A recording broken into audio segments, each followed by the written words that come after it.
வணக்கம் தோழர்களே. பலஸ்தீன் மீதான இனப்படுகொலை போர் துவங்கி இன்றோடு 660 நாட்களாகிறது. இந்நிலையில் இன்று ஜோர்டான் தரப்பிலிருந்து வான்வழியாக உணவுப் பொருட்களை காசா உள்ளே போடுவதற்கான முயற்சிகள் நடந்ததாக தகவல்கள் வந்திருக்கின்றன. மேலும் முழுமையான தகவல்கள் அது ஒரு பக்கம் வர வேண்டியது இருக்கிறது.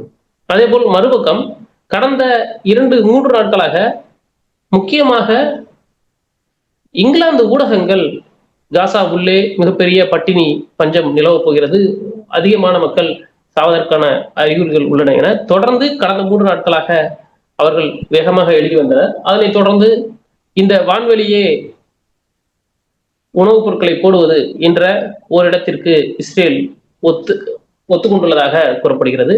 இதில் ஜோர்டான் மற்றும் UAE நாடுகள் இணைந்து இந்த உணவுப் பொருட்களை வானிலிருந்து போடுவதற்கு தயாராகி கொண்டிருப்பதாக தகவல்கள் தெரிவிக்கின்றன.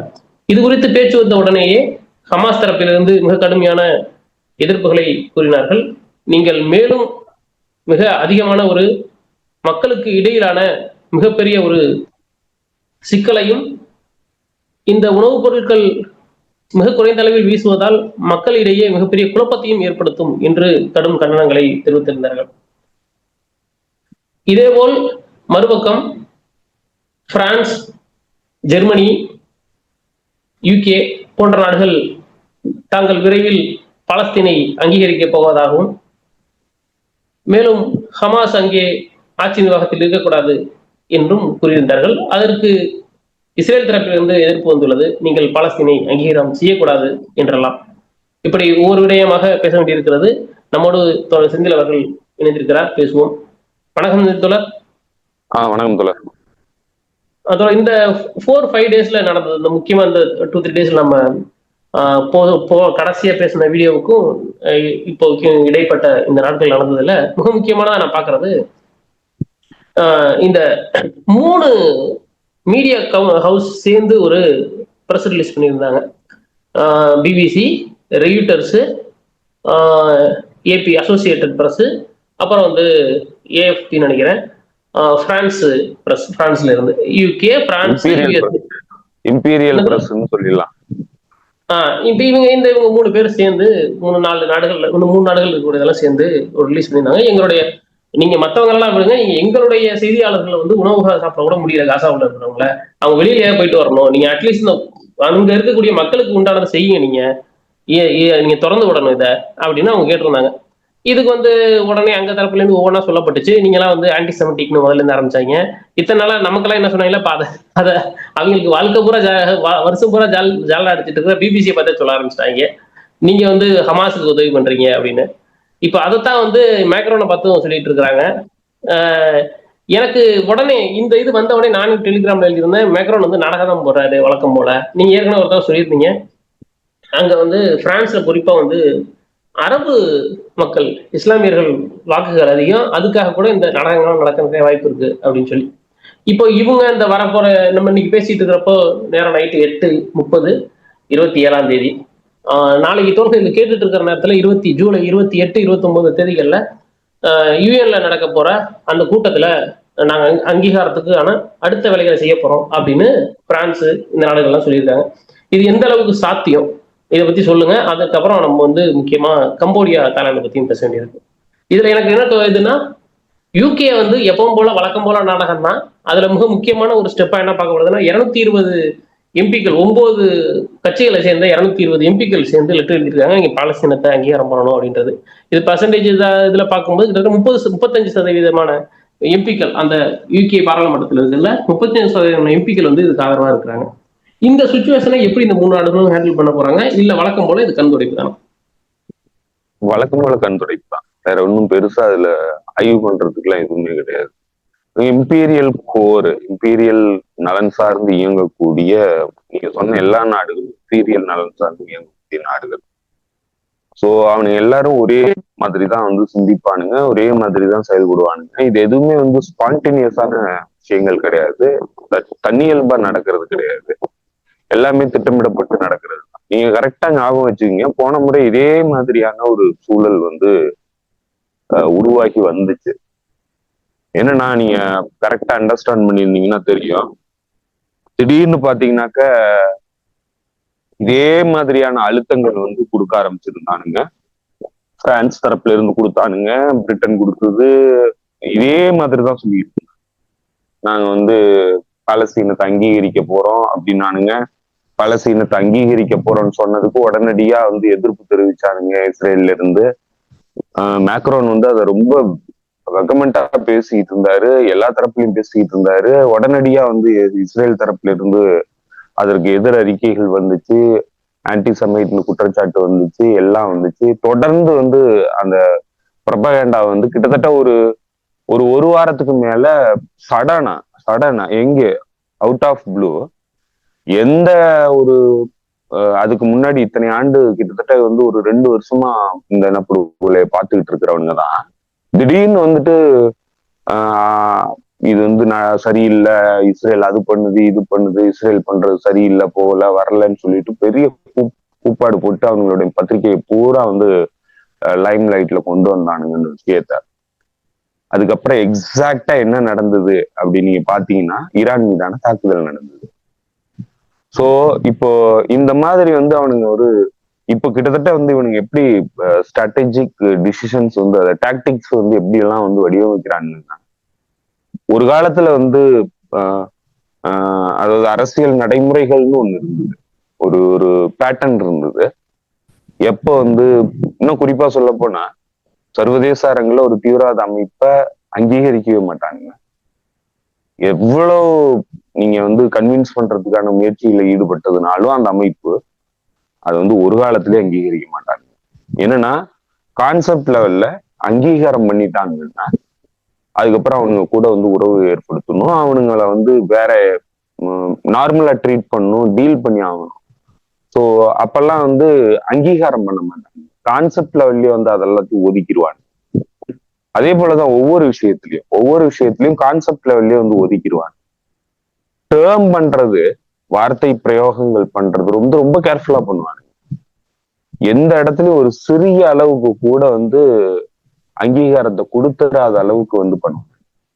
இதெல்லாம் வந்து பழைய நடைமுறைகள். இதுதான் வந்து சர்வதேச டிப்ளமேட்டிக் விஷயங்களை பொறுத்தளவுல, சர்வதேச லாஃபேரை பொறுத்தளவுல இவனுங்க ரொம்ப கேர்ஃபுல்லா வந்து ஹேண்டில் பண்ணுவாங்க.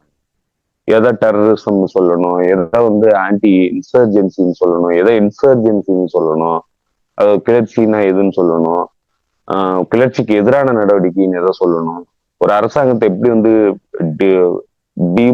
அதாவது டீமீன் பண்றது, அதாவது மட்டப்படுத்துறது, இப்படி ஒவ்வொரு விஷயங்களுக்கும் வார்த்தை பிரயோகங்கள் வந்து ரொம்ப ரொம்ப கேர்ஃபுல்லா தான் வந்து பயன்படுத்தி இருப்பானுங்க. நீங்க 2ஆம் உலக காலகட்டத்துக்கு அப்புறம் இந்த இந்த புதிய உலக ஒழுங்கு மாற்றம் உருவாக்கி இவனுங்க கொண்டு வந்ததுக்கு அப்புறம் இவனுங்க வச்சிருந்த டேர்ம்ஸ், டிப்ளமேட்டிக் விஷயங்கள், டிப்ளமேட்டிக் அப்ரோச், சர்வதேச அரங்குல குறிப்பா சொல்ல போனா சர்வதேச அவைகள்ல, ஐக்கிய நாடுகள் சபைகள்ல பேசுறதே வந்து ரொம்ப கேர்ஃபுல்லா பேசுவானுங்க, ரொம்ப பூடகமா தான் வந்து பேசுவானுங்க. இனப்படுகொலைங்கிறத ஏத்துக்க மாட்டானுங்க. போர்க்குற்றம்ங்கிறதே வந்து வெவ்வேறு வார்த்தை பிரயோகங்களை பயன்படுத்தி பண்ணுவானுங்க. இப்படி பல்வேறு விஷயங்கள் வந்து ரொம்ப ரொம்ப ஒரு ஒரு கால்குலேட்டடா லீகல் ஃப்ரேம் ஒர்க்ல அவனுங்களுக்கு ஏத்த மாதிரி எந்தவித அங்கீகாரத்தையும் வழங்காத அளவுக்கு இப்படிதான் வந்து ஒரு காலத்துல வந்து இவனுங்க சர்வதேச அரங்க வந்து வச்சிருந்தாங்க. நீங்க 2009 இனப்படுகொலை காலகட்டத்திலயும் வந்து இந்த மாதிரியான நடைமுறைகள் தான் வந்து அவங்க ஃபாலோ பண்ணாங்க. தமிழர்களுக்கு எதிரான அநீதி நடக்குதுன்னு சொல்லுவானுங்க, ஆனா அதை வந்து போர்க்குற்றம் வரைக்கும் கொண்டு வருவானுங்க. போர்க்குற்றத்துக்கான விசாரணையும் அங்கீகாரம் பண்ண மாட்டாங்க. இனப்படுகொலை நடந்ததுங்கிறது அவனுங்களுக்கு தெரியும், ஆனா இனப்படுகொலைங்கிற லெவலுக்கே போக மாட்டானுங்க, போர்க்குற்றத்தோட நிறுத்துவானுங்க. போர்க்குற்றங்கிறது 2 பக்கத்துலயும் நடந்த குற்றமா வந்து காட்டுவானுங்க. அதையும் வந்து அங்கீகாரம் பண்ணி அதற்கான விசாரணை, சர்வதேச விசாரணை கோரினாக்க இல்ல அதெல்லாம் முடியாதுன்றுவாங்க. ஸோ இப்படிதான் வந்து அவனுங்களுடைய டிஸ்கோர்ஸுங்கிறது சர்வதேச அரசியலை பொறுத்தளவுல இந்த மாதிரி ரொம்ப ரொம்ப கால்குலேட்டடா தான் வந்து ஒவ்வொரு விஷயங்களையும் வந்து பண்ணுவாங்க. ஸோ அப்ப வந்து நம்மளால இந்த அரசியலை வந்து முழுமையா புரிஞ்சுக்க முடியும், இவனுங்க எதை நோக்கி போறானுங்க, எப்ப வந்து எதை பேசுவானுங்க, இப்படி பேசுனானுங்கன்னா அதனுடைய அர்த்தம் என்ன அப்படிங்கறதெல்லாம் வந்து இந்த டிப்ளமேட்டிக் டேர்ம்ஸ் எல்லாம் வந்து அன்னைக்கு நம்மளால புரிஞ்சுக்க முடியும். ஆனா இன்று அது எல்லாமே மாற்றம் அடைஞ்சிருச்சு. இன்னைக்கு எல்லாமே டிராஸ்டிக்கா மாறிடுச்சு. நீங்க பாத்தீங்கன்னாக்க முன்னாடி பயன்படுத்தின விஷயங்கள், முன்னாடி செஞ்ச விஷயங்களை வச்சு இன்னைக்கு நீங்க வந்து இந்த இம்பீரியல் போர், ஏகாதிபத்தியத்தினுடைய மைய விஷயங்களை வந்து உங்களால புரிஞ்சுக்கவே முடியாது. ஏன்னா அந்த நார்மல்ஸ் வந்து போயிருச்சு. அதற்கு அடிப்படையான காரணம் என்னன்னா, அவனுங்க கடுமையான வீழ்ச்சியை வந்து சந்திச்சுக்கிட்டு இருக்காங்க. அவங்களுடைய வீழ்ச்சியினுடைய விளிம்புல இருக்கிறாங்க, முடிவுக்கு வரப்போகுது, விளிம்புல இருக்கிறாங்க. சோ இப்ப அவனுங்க எல்லாத்தையும் வந்து மாத்துறதுக்கு தயாரா இருக்கிறாங்க. எந்த விதிகளையும் வந்து நீங்க இதுக்கு முன்னாடி அவங்க வச்சு எடை போட்ட விதிகள் எல்லாத்தையும் வந்து இன்னைக்கு உடைக்கிறாங்க. Press freedom உடைக்கிறானுங்க. பேசுனாலே வந்து குற்றம்னு சொல்லி கைது பண்றானுங்க, தீவிரவாத செயல்னு சொல்லி கைது பண்றானுங்க. ரொம்ப ரொம்ப ரெப்ரசிவான அரசாங்கங்களா மாறுறானுங்க, அத்தாரிட்டேரியன் ரெஜிமா மாறுது. எல்லா நாடுகளும், இது ஒரு நாடு ரெண்டு நாடு இல்ல, எல்லா நாடுகளும், இம்பீரியல் போர்ல இருந்த எல்லா நாடுகளும், ஏகாதிபத்திய சக்திகளா இருக்கிற எல்லாருமே இன்னைக்கு கம்ப்ளீட்டா வந்து ஒரு ஒரு காலத்துல வந்து இதெல்லாம் ஆப்பிரிக்கன் கான்டினென்ட்லயும் ஏசியன் கான்டினென்ட்ல வந்து டிக்டேட்டர்ஷிப் ரூல்ல வந்து என்னென்ன விஷயங்கள் வந்து பண்றாங்கன்னு சொல்லி அவனுங்க குற்றச்சாட்டுகளை வச்சுக்கிட்டு இருந்தானுங்களோ அதே விஷயங்களை இன்னைக்கு அவனுங்க பண்ண ஆரம்பிச்சிருக்காங்க. சோ இப்ப இவ்வளவு டிராஸ்டிக்கான மாற்றம், அவனுங்க போட்டிருந்த முகமுடிகள் எல்லாத்தையும் வந்து கலட்டி போட்டுட்டு இன்னைக்கு வந்து உண்மையான முகத்தை வந்து காட்ட வேண்டிய கட்டாயத்துல தள்ளப்பட்டிருக்கானுங்க அப்படிங்கிறது தான் நம்ம அதுல இருந்து அண்டர்ஸ்டாண்ட் பண்ணிக்க முடியும். சோ இப்படியான ஒரு காலகட்டம் மாற்றம் நடந்துருச்சு அப்படிங்கிறத நம்ம புரிஞ்சுக்கணும். முதல்ல வந்து இதை அனலைஸ் பண்றதுக்கு முன்னாடி இதெல்லாம் நடந்துருச்சுங்கிறத புரிஞ்சுக்கணும். அப்படியான இடத்துலதான் இன்னைக்கு டிப்ளமேட்டிக் சேனல்ஸ், சர்வதேச அரங்க வந்து தங்களுடைய போர் தந்திர யுக்திகளை பயன்படுத்துறதுக்கான ஒரு களமா மாத்திருக்கிறாங்க. அதாவது அமெரிக்காவினுடைய ராஜதந்திர முயற்சிங்கிறது ஈரான் கூட பேச்சுவார்த்தை நாங்க நடத்த போறோம் அப்படின்னு சொல்லிட்டு ஈரான் கூட பேச்சுவார்த்தையும் நடத்திட்டு அடுத்த கட்ட பேச்சுவார்த்தை நடக்கிறதுக்கான காலகட்ட இடைவெளியில இந்த பக்கம் வந்து தாக்குதல் நடத்துறதுக்கும் அனுமதி கொடுத்தாங்க. அப்போ அதேதான் எல்லா பக்கத்துலயும் இதுதான் பண்றாங்க. நீங்க இங்க மட்டும் இல்ல, எல்லா இடங்கள்லயும் இதுதான் பண்றாங்க. இப்ப இப்படியான ஒரு விஷயம் வந்து பண்றதுக்கு முன்னாடி அவனுங்க வந்து அவனுங்களுக்கு லிமிட் இல்லை. இப்போ முன்னாடி எல்லாம் வந்து ஒரு லிமிடேஷன் இருந்தது, டாக்டிக்ஸ் வந்து பண்றதுக்கு லிமிடேஷன் இருந்தது. ஏன்னா நீங்க வந்து அந்த இடத்த வந்து தவறான விஷயங்களுக்கு ஒரு முக்கியமான இடத்த வந்து நீங்க பயன்படுத்திட்டீங்கன்னா அதுக்கப்புறம் அதுக்கு இருக்கிற கிரெடிபிலிட்டி போயிடும், அதுக்கு இருக்கிற மரியாதை போயிடும், அது மேல இருக்கிற நம்பிக்கை வந்து போயிடும் மக்கள் மத்தியில. ஆனா இன்னைக்கு அந்த நம்பிக்கை எல்லாம் தேவையில்லைன்னு நினைக்கிறாங்க. ஏன்னா அவ்வளவு எல்லைக்கு வந்திருக்கிறானுங்க அப்படிங்கிறதுதான் அதுல இருந்து தெரியுது. இதுக்கு மேல இந்த விதிகளையோ இந்த சட்டங்களையோ இந்த நடைமுறைகளையோ மதிக்கிறதுக்கு தயாரா இல்லை. ஏன்னா அது எல்லாத்தையும் கடந்து வந்துட்டான், அது எல்லாத்தையும் அந்த எல்லை வந்து முடிஞ்சு போச்சுன்னு நினைக்கிறான், அது எல்லாத்தையும் உடைக்கலான்னு நினைக்கிறான். சோ அப்படியான ஒரு இடத்த தான் வந்து இன்னைக்கு அவனுங்க அடைஞ்சிருக்கானுங்க. அதனால கடந்த முறை இதே மாதிரியான ஒரு ஒரு சர்வதேச மீடியா வெளிய பயன்படுத்தி டிசீவ் பண்ணானுங்க, ஏமாத்தினானுங்க, எல்லாருக்கும் வந்து ஒரு காட்சிப்படுத்தலை உருவாக்குனானுங்க. நம்ம வந்து சீஸ்ஃபயரை வந்து கொண்டு வந்தாகணும் அப்படின்னு சொல்லி அழுத்தத்தை கொடுத்தானுங்க. இனப்படுகொலை நடக்குதுங்கிற அளவுக்கு வந்து அழுத்தத்தை வந்து கொண்டு வந்தானுங்க.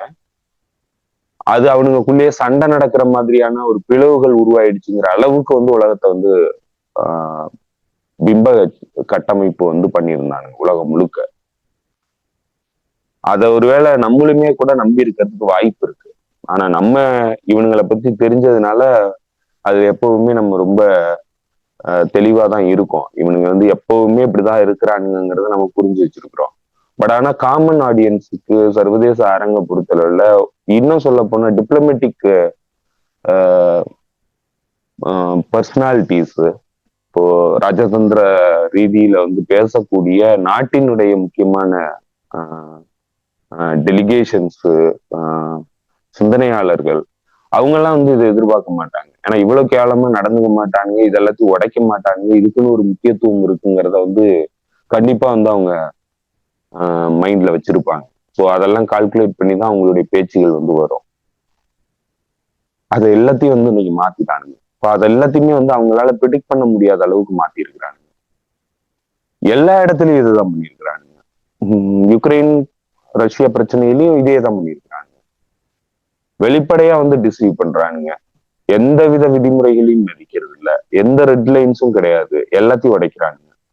ஸோ அதனால இன்னைக்கு நீங்க வந்து அவங்களுடைய வழக்கமான நடைமுறைகள்ல இருந்து நீங்க அண்டர்ஸ்டாண்ட் பண்றதுங்கிறது இன்னைக்கு முடியாத காரியம். அதனாலதான் வெஸ்டர்ன் அனலிஸ்ட் எல்லாருமே வந்து இதுல மிஸ் பண்றாங்க. ஏன்னா இப்ப பிரச்சனை என்னன்னா, அவங்க வந்து அன்றாட நிகழ்வுகள், ஒவ்வொருத்தருக்கும் இருக்கக்கூடிய சிக்கல்கள், உள்நாட்டுக்குள்ள இருக்கக்கூடிய அரசியல் சிக்கல்கள், அதே போல வெளியில இருந்து வரக்கூடிய அழுத்தங்கள், இதெல்லாத்தையும் கால்குலேட் பண்ணி தான் வந்து இந்த தீர்வு திட்டத்துக்கு வரானுங்க, இந்த முடிவுக்கு வந்து வரானுங்க அப்படிங்கிற இடத்தை நோக்கி அன்றாடம் பேசக்கூடிய விஷயங்களை வச்சு ஆய்வுகளை பண்றாங்க. பட் ஆனா அங்க பிரச்சனை என்னன்னா, அப்படிலாம் எதுவுமே நடக்கல. ஏன்னா எல்லாத்தையும் கடந்து நம்ம சொன்ன மாதிரி எல்லையை கடந்து வந்துட்டானுங்க. எல்லாமே வந்து இன்னைக்கு அவனுங்களுக்கு விளையாட்டு பொருள் மாதிரி தான். ஸோ அந்த இடத்துக்கு நோக்கி வந்துட்டதுனால மேற்கத்திய ஆய்வாளர்கள் மத்தியில எல்லாமே தவறான ஆய்வுகளை மட்டும்தான் பண்ண முடியுது. ஏன்னா அவங்க வந்து இன்னும் அதெல்லாம் நம்பி இருக்கிறாங்க. இதுதான் காரணமா இருக்கும், அதெல்லாம் காரணமா இருக்கும், இதனாலதான் இந்த அழுத்தத்தினாலதான் இந்த முடிவு வந்து எடுக்க வேண்டியிருக்கு அப்படிங்கறதெல்லாம் வந்து அவங்க சின்ன சின்ன விஷயங்கள்ல நடக்கிற இதெல்லாத்தையும் வந்து அனலைஸ் பண்ணி அதுல இருந்து ஒரு முடிவை வந்து சொல்றாங்க. பட் அது எதுவுமே இங்க இல்லை. இது எல்லாமே கம்ப்ளீட் டிசீவ் பண்றதுக்கான முயற்சியா தான் நடக்குது.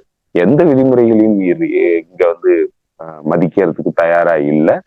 அதனால எதுவுமே நம்ம வந்து இவங்கள்ட்ட இருந்து எதிர்பார்க்கறதுக்கு தேவையில்லை. இப்ப சொல்றாங்கன்னா கண்டிப்பா பெரிய தாக்குதல் திட்டத்துக்கு அவனுங்க அடிகோலி இருக்கிறானுங்க அப்படிங்கிறது மட்டும்தான் நம்ம உறுதியா சொல்லலாம். அது எங்க நடக்க போகுது என்னங்கிறது தான் நமக்கு தெரியல.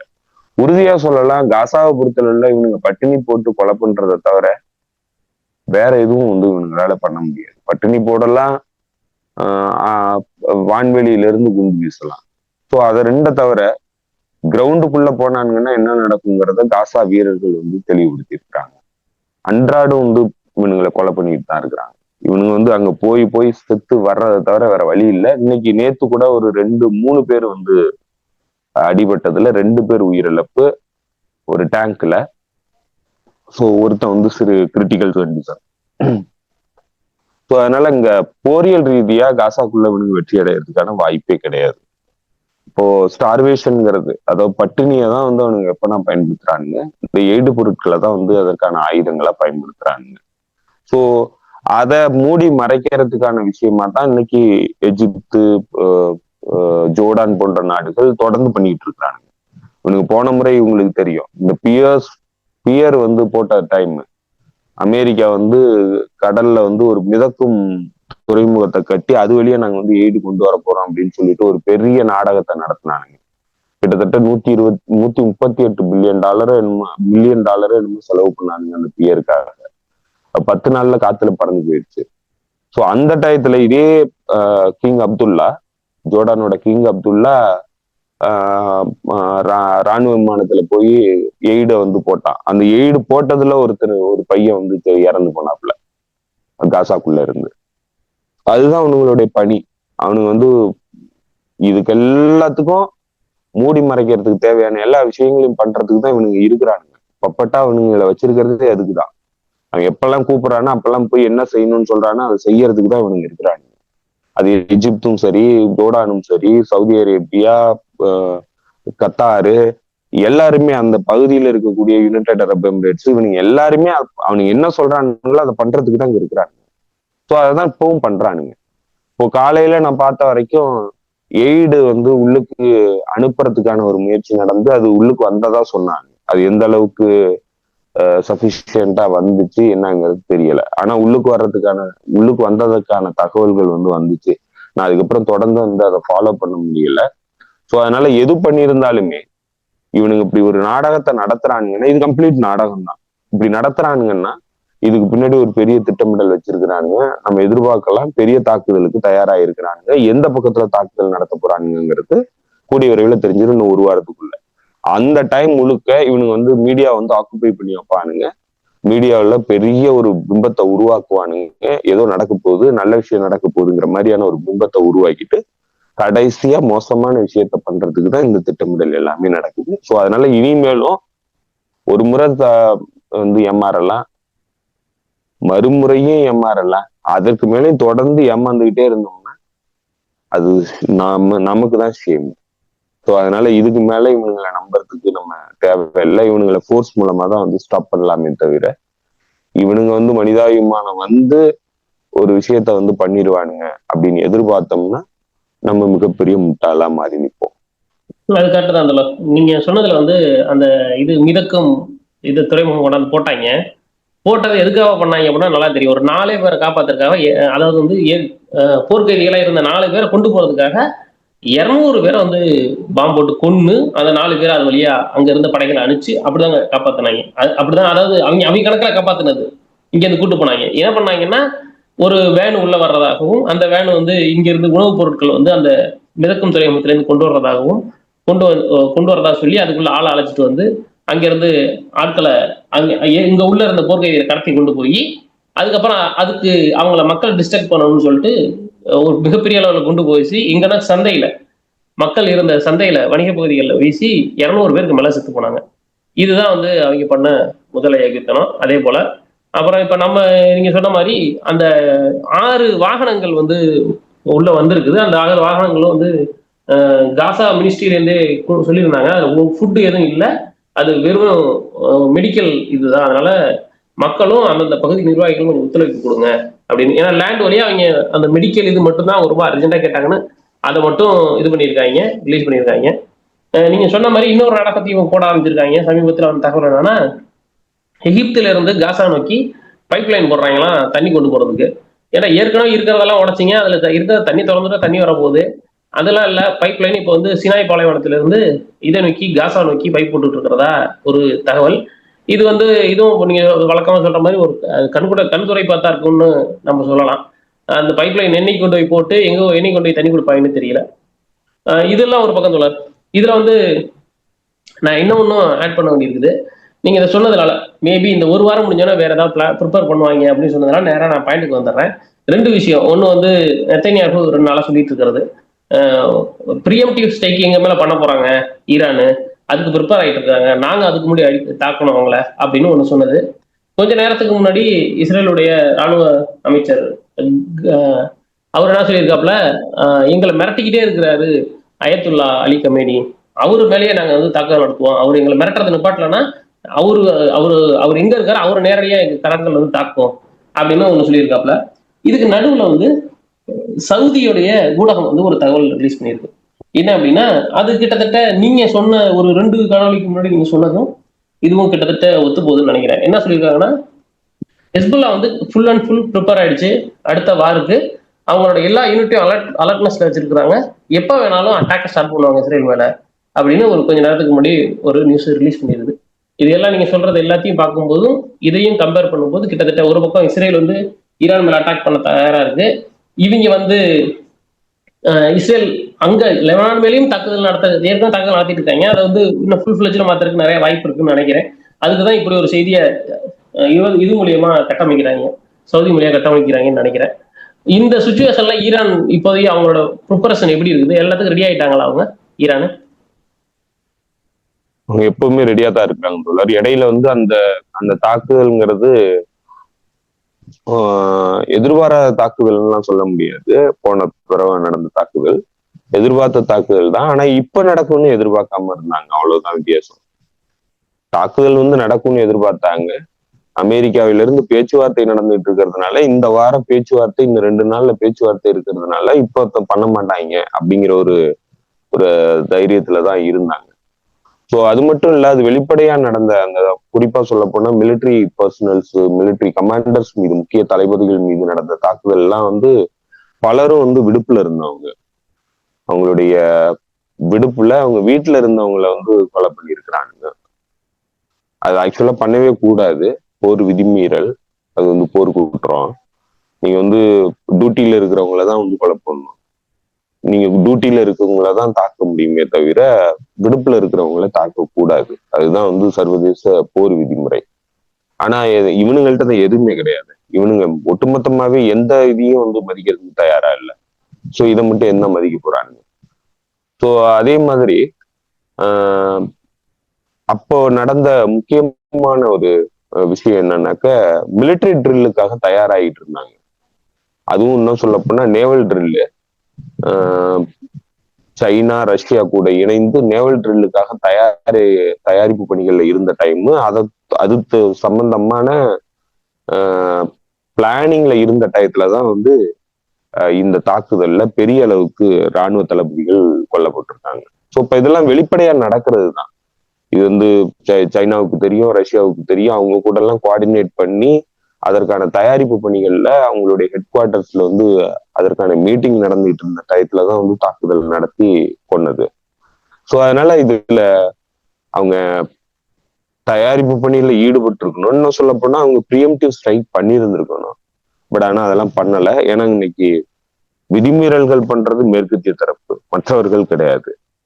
மற்றவர்கள் எல்லாம் வந்து சர்வதேச விதிகளை காப்பாற்றணும், சர்வதேச விதிகளை நம்ம வந்து மெயின்டைன் பண்ணணும், அதற்குன்னு ஒரு கிரெடிபிலிட்டியை வந்து வீணாக்கிட கூடாதுங்கிறதுல ரொம்ப கவனமா இருக்கிறாங்க. ஆனா இப்ப யார் இந்த சர்வதேச விதிகளை உருவாக்குறதுக்கு காரணமா இருந்தாங்களோ அவங்களே இன்னைக்கு அதை வந்து உடைக்கிறாங்க. ஸோ அதனால இது அவனுங்களுக்கு ஃபேவரா இருக்கிற வரைக்கும் இந்த விதிமுறை இருக்கும், அவ்வளவுதான். அவனுங்களுக்கு இன்னைக்கு ஃபேவரா இல்லை, அவனுங்களுக்கு எதிராக இருக்கு அந்த விதிமுறைகள் எல்லாம். ஸோ அதனால உடைக்கிறாங்க. தங்களுக்கு தேவையான விதிமுறைகளை உருவாக்கிக்குவோம் அப்படின்னு நினைக்கிறானுங்க. ஸோ அதனால தனக்கு சாதகமான விதிமுறைகளை நம்ம உருவாக்கணுங்கிறது தான் அவங்களுடைய நோக்கமா இருக்கே தவிர இருக்கிற விதிமுறைகளை உடைச்சிடணும், ஏன்னா இது இனிமே நமக்கு ஆபத்தானதா இருக்கும் அப்படிங்கிற இடத்த தான் வந்து அவனுங்க இன்னைக்கு அடைஞ்சிருக்கிறானுங்க. ஸோ அதனாலதான் அந்த தாக்குதல் வந்து பெரிய பாதிப்புகளை ஏற்படுத்திருச்சு. குறிப்பா வந்து இராணுவ தளபதிகள் மத்தியில பெரிய பாதிப்புகளை ஏற்படுத்திருச்சு. ஸோ இப்ப அதுக்கப்புறமும் சரி, அதுக்கப்புறம் அந்த போர் ஆரம்பிச்ச உடனே 8 மணி நேரத்துல ரெக்கவர் ஆனதுக்கு அப்புறம் இஸ்ரேல் வந்து பின்வாங்குற நிலைக்கு தான் தள்ளப்பட்டுருச்சு. இஸ்ரேல் பின்னடைவுகளை தான் சந்திச்சுது. ஏன்னா அதுக்கப்புறம் பெருசா அவங்களால எதுவும் பண்ண முடியல. நம்ம சொன்னதுதான், ஆரம்பத்திலேயே நம்ம சொன்னதுதான். இன்றைக்கு உறுதிப்படுத்தப்பட்ட தகவல்கள் என்ன சொல்லுதுன்னா, ஒரு பிளைட் கூட உள்ளுக்கு வந்து தாக்குதல் நடத்தல அப்படிங்கிறது தான். ஏன்னா அதுக்கான வீடியோ ஆதாரங்கள் எதுவுமே வந்து வெளியிடல இஸ்ரேல். ஒரு பிளைட்டுமே உள்ளுக்கு வரல ஈரானுக்குள்ள. அப்பனா அவனுங்க ஏர் ஸ்பேஸ் வந்து காலியா இருக்குது, திறந்த வெளியா இருக்குது, நாங்க உள்ளுக்கு நுழைஞ்சு எப்ப வேணாலும் தாக்குதல் நடத்துவோம்னு சொல்லி ட்ரம்ப் மாறு தட்டி சொன்னது எல்லாமே போய், ஒட்டுமொத்தமா அவனுங்க பேசுனது எல்லாமே போய். அது எல்லாமே வந்து ஒரு காக்னேட்டிவ் வார்ஃபேர் தான் நடத்தினானுங்க. என்ன சொல்ல போனோம்னா ஒரு மீடியா வார்ஃபேரு, இன்ஃபர்மேஷன் வார்ஃபேர் தான் வந்து ஒட்டுமொத்தமா அவனுங்க நடத்தினானுங்க. அந்த இன்ஃபர்மேஷன் வார்ஃபேர் எடுபடலை, அதான் அங்க சிக்கல் ஆயிடுச்சு. அதனால கடைசியா வந்து பின்வாங்க வேண்டிய நிலைக்கு தள்ளப்பட்டுட்டானுங்க. ஒட்டுமொத்தமா அவனுங்க நடத்தினது இன்ஃபர்மேஷன் வார்ஃபேர் தான். இப்பவும் ஏன்னா அதுக்கு முன்னாடி தயாரிப்பு பணிகளுக்கும் வந்து இன்ஃபர்மேஷன் வார்ஃபேர் தான் நடத்தினாங்க. அப்ப நம்ம சொல்ற விஷயங்கள் எல்லாமே அது வந்து பார்ட் ஆஃப் வார் தான். அதுவும் வந்து இன்ஃபர்மேஷன் வார் தான். நம்மள வந்து டிசீவ் பண்றதுக்கான ஒரு போர் தந்திர யுக்தி. அதுவுமே போர்ல ஒரு பகுதி தான். ஓகே, இப்போ நீங்க வந்து அவங்க விமானம் எதுவும் உள்ள வரல அப்படின்னா இவங்க தரப்புல இருந்து சொன்னாங்கல்ல, நாங்க 2 விமானத்தை வீழ்த்திட்டோம், 3 விமானத்தை வீழ்த்திட்டோம் அப்படின்னு, அதுவும் அப்ப அப்படிதான் இதே இன்ஃபர்மேஷன் வார். ஓகே. சரி, நீங்க எதிரி வந்து ஒரு இன்ஃபர்மேஷன் வார வந்து உங்களுக்கு ஏவுறான், ப்ரொபகண்டா வார வந்து பண்றான்னா நீங்க அதுக்கு கவுண்டர் பண்ணணும்ல, வேற வழியே கிடையாதுல்ல உங்களுக்கு. எதிரி சொல்றான் கம்ப்ளீட்டா உங்களுடைய ஏர் ஸ்பேஸ் திறந்திருக்கு, நாங்க வந்து குண்டை வீசுறோம் அப்படின்னு சொல்லும் போது உன்னுடைய விமானங்கள் வீழ்த்தப்பட்டிருக்குங்கிற தகவலை நீங்க வெளியிட்டீங்கன்னா அது என்னன்னா சைக்கலாஜிக்கல் வார்ஃபேர். அதுதான் நம்ம சொல்றோம்ல, நம்ம போர் காலத்துல ஏற்படுற அதாவது சொல்லப்படுற விஷயங்கள் எல்லாமே போர்ல ஒரு அங்கம். ஸோ அதனால அதை நீங்க வந்து முழுசா நம்ப கூடாது, நம்ப முடியாது. சில எத்திக்கல் அமைப்புகள் இருக்கு, சொல்றது உண்மையா சொல்லுவாங்க. ஆனா அது அமைப்புகள் தான், நாடுகள் கிடையாது. நாடுகளை பொறுத்தளவுல இன்ஃபர்மேஷன் வார் வந்து பார்ட் ஆஃப் வார், அவ்வளவுதான். ப்ரொபகண்டா வாருங்கிறது பார்ட் ஆஃப் வார், அந்த போர்லயே ஒரு அங்கம் தான் அது எல்லாமே. ஸோ அதனால இவனுங்க சொன்ன எல்லாமே பொய் தான். அந்த டயத்துல வந்து எப்படியெல்லாம் மக்களை வந்து கன்வின்ஸ் பண்றது, மக்களை வந்து அச்சுறுத்துறது, அதன் மூலமா அரசாங்கத்தை வந்து வீழ்த்துறது அப்படிங்கிறது தான் அவனுங்களுடைய போர் தந்திர யுக்தியா இருந்தது. இப்ப நம்ம சொல்ற விஷயங்களும் வந்து போரினுடைய ஒரு அங்கம் தான். என்ன சொல்றேன்னா, நீங்க எதிரியையும் உலகத்தையும் நம்ப வச்சு ஒரு பக்கமா வந்து நீங்க நான் இப்ப எதுவுமே பண்ண மாட்டேன், நீங்க அமைதியா இருக்கலாம், நீங்க எதுவும் பண்ண வேண்டியது இல்ல, நான் வந்து நல்லதுதான் பண்ண போறேன் அப்படின்னு சொல்லிக்கிட்டு உங்களை வந்து ஏமாத்தி உங்களை வந்து தாக்குறது. சோ இதுவும் வந்து போர்ல ஒரு அங்கம். அந்த போர் நடைமுறையில டாக்டிக்ல இதுவும் வந்து ஒரு அங்கமா தான் வந்து இன்னைக்கு செயல்படுது. அததான் நான் சொன்னேன், இன்னைக்கு சர்வதேச அரங்குமே வந்து அது உங்களுக்கு போர் தந்திர யுக்தியில ஒரு அங்கமா தேவைப்படுது. அந்த அளவுக்கு இறங்கி வந்துட்டானுங்க அப்படிங்கறதான் நான் சொல்றேன். அதனால முன்னாடி மாதிரி நம்மளால வந்து அவங்கள ப்ரெடிக்ட் பண்ண முடியாது. இல்ல அவனுங்க இதை பண்ணுவானுங்க அதை பண்ணுவானுங்கிறதுலாம் எதுக்கு, ஏன்னா எந்த விதிமுறைகளும் கிடையாது இன்னைக்கு. சோ இதுதான் என்னன்னா அன்றைக்குமே வந்து இவனுங்க வந்து பெரிய அளவுக்கு டாமினேட் பண்ணல. ஈரானியன் ஏர் ஸ்பேஸ டாமினேட் பண்ணல. ஈரானுக்குள்ள பெரிய அளவுக்கு இவனுங்களால சொபஸ்டிகேட்டடான அட்டாக் அதை நம்ம குறைச்சு மதிப்பிட முடியாது. பெரிய அளவுக்கு திட்டமிடல், பல்வேறு திட்டமிடல்கள் எல்லாத்தையும் ஆர்கனைஸ் பண்ணி எல்லாத்தையும் வந்து கொலாபரேட் பண்ணி பர்ஃபெக்டா அந்த டயத்துல வந்து தாக்குதல் நடத்த வச்சதெல்லாம் வந்து இன்டெலிஜென்ஸ் ஆப்ரேஷன் ரொம்ப சிறப்பான ஆப்ரேஷன் தான். But operation success, patient died, அவ்வளவுதான். என்னன்னா கடைசியா வந்து கெஞ்சு கூத்தாடி சீஸ்ஃபயர் வாங்க வேண்டிய நிலைக்கு தள்ளப்பட்டானுங்க. சோ அதுதான் இவங்களுடைய ஒட்டுமொத்த திட்டம் வந்து தோல்வி அடைஞ்சதுக்கான அடிப்படை. என்னன்னா அன்றிலிருந்து இன்று வரைக்கும் போரே நிக்கல. அதுதான் வந்து சமீபத்துல ஈரானுடைய இன்ஃபர்மேஷன் மினிஸ்டர் வந்து ஒரு தகவல் சொல்லியிருந்தாரு. என்ன சொல்றாருனாக்க, போருங்கிறது அதாவது ஃபயர் ஃபைட்டிங் நின்றுச்சு. ஃபயர் ஃபைட்டிங்னாக்க நேரடியான தாக்குதல் வந்து நின்றுச்சு. ஆனா இன்றும் காக்னேட்டிவ் வார்ஃபேர் வந்து நடக்குது. இன்ஃபர்மேஷன் வார்ஃபேரு, இன்டெலிஜென்ஸ் வார்ஃபேரு, மீடியா வார்ஃபேர் வந்து தொடர்ந்து நடந்துட்டு தான் இருக்கு அப்படின்னு சொல்றாரு. என்னன்னா ஈரானுக்குள்ள அந்த போர் முடிஞ்சதுக்கு அப்புறம் பல்வேறு இடங்கள்ல வந்து தீ பிடிப்பு சம்பவங்கள் வந்து ஃபேக்டரியில, ரிஃபைனரிஸ்ல எல்லாம் வந்து ஏற்பட்டுச்சு. அதே மாதிரி இஸ்ரேலுக்குள்ளேயும் பல இடங்கள்ல வந்து தீப்பிடிப்பு சம்பவங்கள் ஏற்பட்டுச்சு. தீப்பிடிச்சு எரிஞ்சுது பல இடங்கள். இது எல்லாமே அதனுடைய பாட்டு அப்படிங்கிறது தான் இப்ப இருக்கிற தகவல். என்னன்னா இது எல்லாமே நடந்துகிட்டு தான் இருக்கு. இது எல்லாமே இப்ப ரெண்டு பேருமே வந்து இன்ஃபர்மேஷன் வார்ஃபேர் நடத்துறாங்க. ரெண்டு பேருமே இன்டெலிஜென்ஸ் வார்ஃபேர் நடத்துறாங்க. ஸ்பெஷல் ஆபரேஷன்ஸ் பண்ணிட்டு தான் இருக்கிறாங்க. இன்னும் சொல்ல போனா இந்த போருக்கான ஸ்டார்டிங் ஸ்டேஜ்ல என்ன முக்கியமான விஷயமா நடந்ததுன்னாக்க, இதான் கிரெடல்ல வந்து ரிப்போர்ட் பண்ணியிருந்தாங்க. என்ன நடந்திருக்குன்னா, இந்த போர் வந்து ஆரம்பிக்கிறதுக்கு முன்னாடி நம்ம சொன்னோம்ல, என்னன்னா அந்த ஒரு பெரிய பஞ்ச் ஆஃப் டேட்டாஸ் வந்து கலெக்ட் பண்ணிட்டாங்க, இன்டெலிஜென்ஸ் டேட்டா. ஒட்டுமொத்தமா இஸ்ரேலினுடைய இன்டெலிஜென்ஸ் டேட்டா வந்து கலெக்ட் பண்ணிட்டாங்க. ராணுவ ரகசியங்கள்ல இருந்து எல்லாத்தையும் கலெக்ட் பண்ணிட்டாங்க அப்படின்னு சொல்லி ஈரான் வந்து சொல்லியிருந்தது. அதுல ஒரு தகவலை வெளியிட்டு இருந்தது. அதுலதான் ரஃபேல் கிராசியோடைய காம்ப்ளிசிட்டியும் வந்து அதுல எக்ஸ்போஸ் பண்ணியிருந்தாங்க. அதாவது இன்டர்நேஷனல் அட்டாமிக் எனர்ஜி ஏஜென்சியோடைய டைரக்டரா இருக்கிறவனோட தகுடு திட்டங்களை வந்து தெளிவுபடுத்தி அதுல வெளியிட்டு இருந்தாங்க. அந்த டேட்டா கலெக்ஷன்ங்கிறதும் பார்ட் ஆஃப் வார்ல தான் நடந்திருக்கு. என்னன்னா அந்த டேட்டா கலெக்ஷன்ங்கிறது ரொம்ப முக்கியமான விஷயமா நடந்திருக்கு. அது வெளியில வரக்கூடாதுங்கிறதுக்காக இம்மிடியேட்டான தாக்குதல் நடந்ததாகவும் ஒரு தகவல் வந்து இருக்கு. சோ அதனால எல்லாருமே தயாரா தான் இருக்கிறாங்க. இன்னும் சொல்ல போனா ஏர் டிஃபென்ஸ் இல்ல, ஏர் டிஃபென்ஸ் தான் பிரச்சனை, ரஷ்யாவோட ஏர் டிஃபென்ஸ் வராதுதான் பிரச்சனைன்னு சொன்னதெல்லாம் உண்மை கிடையாது. ஈரானுடைய ஏர் டிஃபென்ஸும் ஸ்ட்ராங்கா தான் இருக்கு. ஈரானுடைய ஏர் டிஃபென்ஸே போதுமானதா தான் இருக்கு. ஏன்னா நான் சொன்ன மாதிரி அவனுங்க உள்ளுக்கே வரல, உள்ளுக்கு வந்தே தாக்குதல் நடத்தல. இப்ப எல்லா தகவல்களும் தெளிவா இருக்கு. நடந்த தாக்குதல்கள் எல்லாமே காஸ்பியன் சி பகுதியில இருந்து தான் நடத்தப்பட்டிருக்கு. இன்னும் சொல்ல போனா ஏர் டு சர்ஃபேஸ் மிசைல் தான் பயன்படுத்தி இருக்கிறானுங்க. அசர்பைஜான் ஏர் ஸ்பேஸை பயன்படுத்தி வந்துதான் அந்த தாக்குதல் முழுக்க முழுக்க நடத்தப்பட்டிருக்கு. அசர்பைஜான்ல இருந்து பல ட்ரோன்கள் தாக்குதலுக்காக அனுப்பப்பட்டிருக்கு. அசர்பைஜான்ல இருந்து ஆட்கள் உள்ளுக்கு வந்து தாக்குதல் நடத்தி இருக்கிறாங்க. உள்ளுக்கு இருந்த ஈரானுடைய ஆட்களும் 5ஆம் படைகள் வந்து இந்த தாக்குதலில் ஈடுபட்டு இருக்கிறாங்க. பல்வேறு தீவிரவாத குழுக்கள் வந்து இந்த தாக்குதலுக்கு பயன்படுத்தப்பட்டிருக்கிறாங்க. எல்லாமே உள்ளுக்குள்ளேயே வந்து ட்ரோன்ஸ், சின்ன சின்ன ட்ரோன்ஸுகளை பயன்படுத்தி தான் இந்த தாக்குதல்கள் பெரும்பாலும் நடத்தப்பட்டிருக்கு. ஸோ இது எல்லாமே லைட் வெப்பன்ஸ் பயன்படுத்தி பல தாக்குதல்கள் நடந்திருக்கு. பல அசாசினேஷன்ஸ் வந்து லைட் வெப்பன்ஸ் பயன்படுத்தி தான் நடத்தப்பட்டிருக்கு. ஸோ இது எல்லாமே ஒரு சொபஸ்டிகேட்டடான ஆபரேஷன். இது எல்லாமே உள்ளுக்குள்ள இருந்து நடத்தப்பட்டது. பெரும்பாலும் ஏர் சுப்பீரியாரிட்டி எங்கள்கிட்ட இருந்ததுன்னு சொன்னது எல்லாமே போய். ஸோ அதனால ஈரான்ட்ட எந்த டெஃபிசியன்சியும் இல்லை. ஈரான்கிட்ட வந்து வலுவான ஏர் டிஃபென்ஸ் இருக்கு. இப்ப இன்னும் சொல்ல போனா அவங்கள்ட்ட டிஃபிஷியன்சின்னு சொன்னாக்க ஏர்ஃபோர்ஸ் தான் டிஃபிஷியன்சி. ஏன்னா அவங்கள்ட்ட பெரிய அளவுக்கு ஃபிளைட்டுகள் கிடையாது, ஃபைட்டர் ஜெட்ஸ். இப்போ ஃபைட்டர் ஜெட்ஸ் J-10C வந்து சைனா கிட்ட இருந்து 70 ஃபிளைட் 40 ஃபிளைட்டோ என்னமோ வாங்குறாங்க. அதற்கான ஆர்டர் கொடுத்துட்டதா சொல்றாங்க. 40 ஃபிளைட் வாங்க போறாங்க. அது வேகமா வாங்குறதா பிளான்ல இருக்காங்க. அதே போல மற்ற தேவையான விஷயங்கள் எல்லாத்தையும் வந்து இப்ப அவங்க ப்ரிக்யூர் பண்ணிட்டு இருக்கிறாங்க. இதற்கு இடையில இந்த போர் முடிஞ்சதுக்கு அப்புறம் 2 முறை ரஷ்யால இருந்து கார்கோ ஃபிளைட்டு டெஹரான்ல வந்து இறங்கி இருக்குது. அதுல என்ன கொண்டு வந்தாங்கன்னு தெரியல.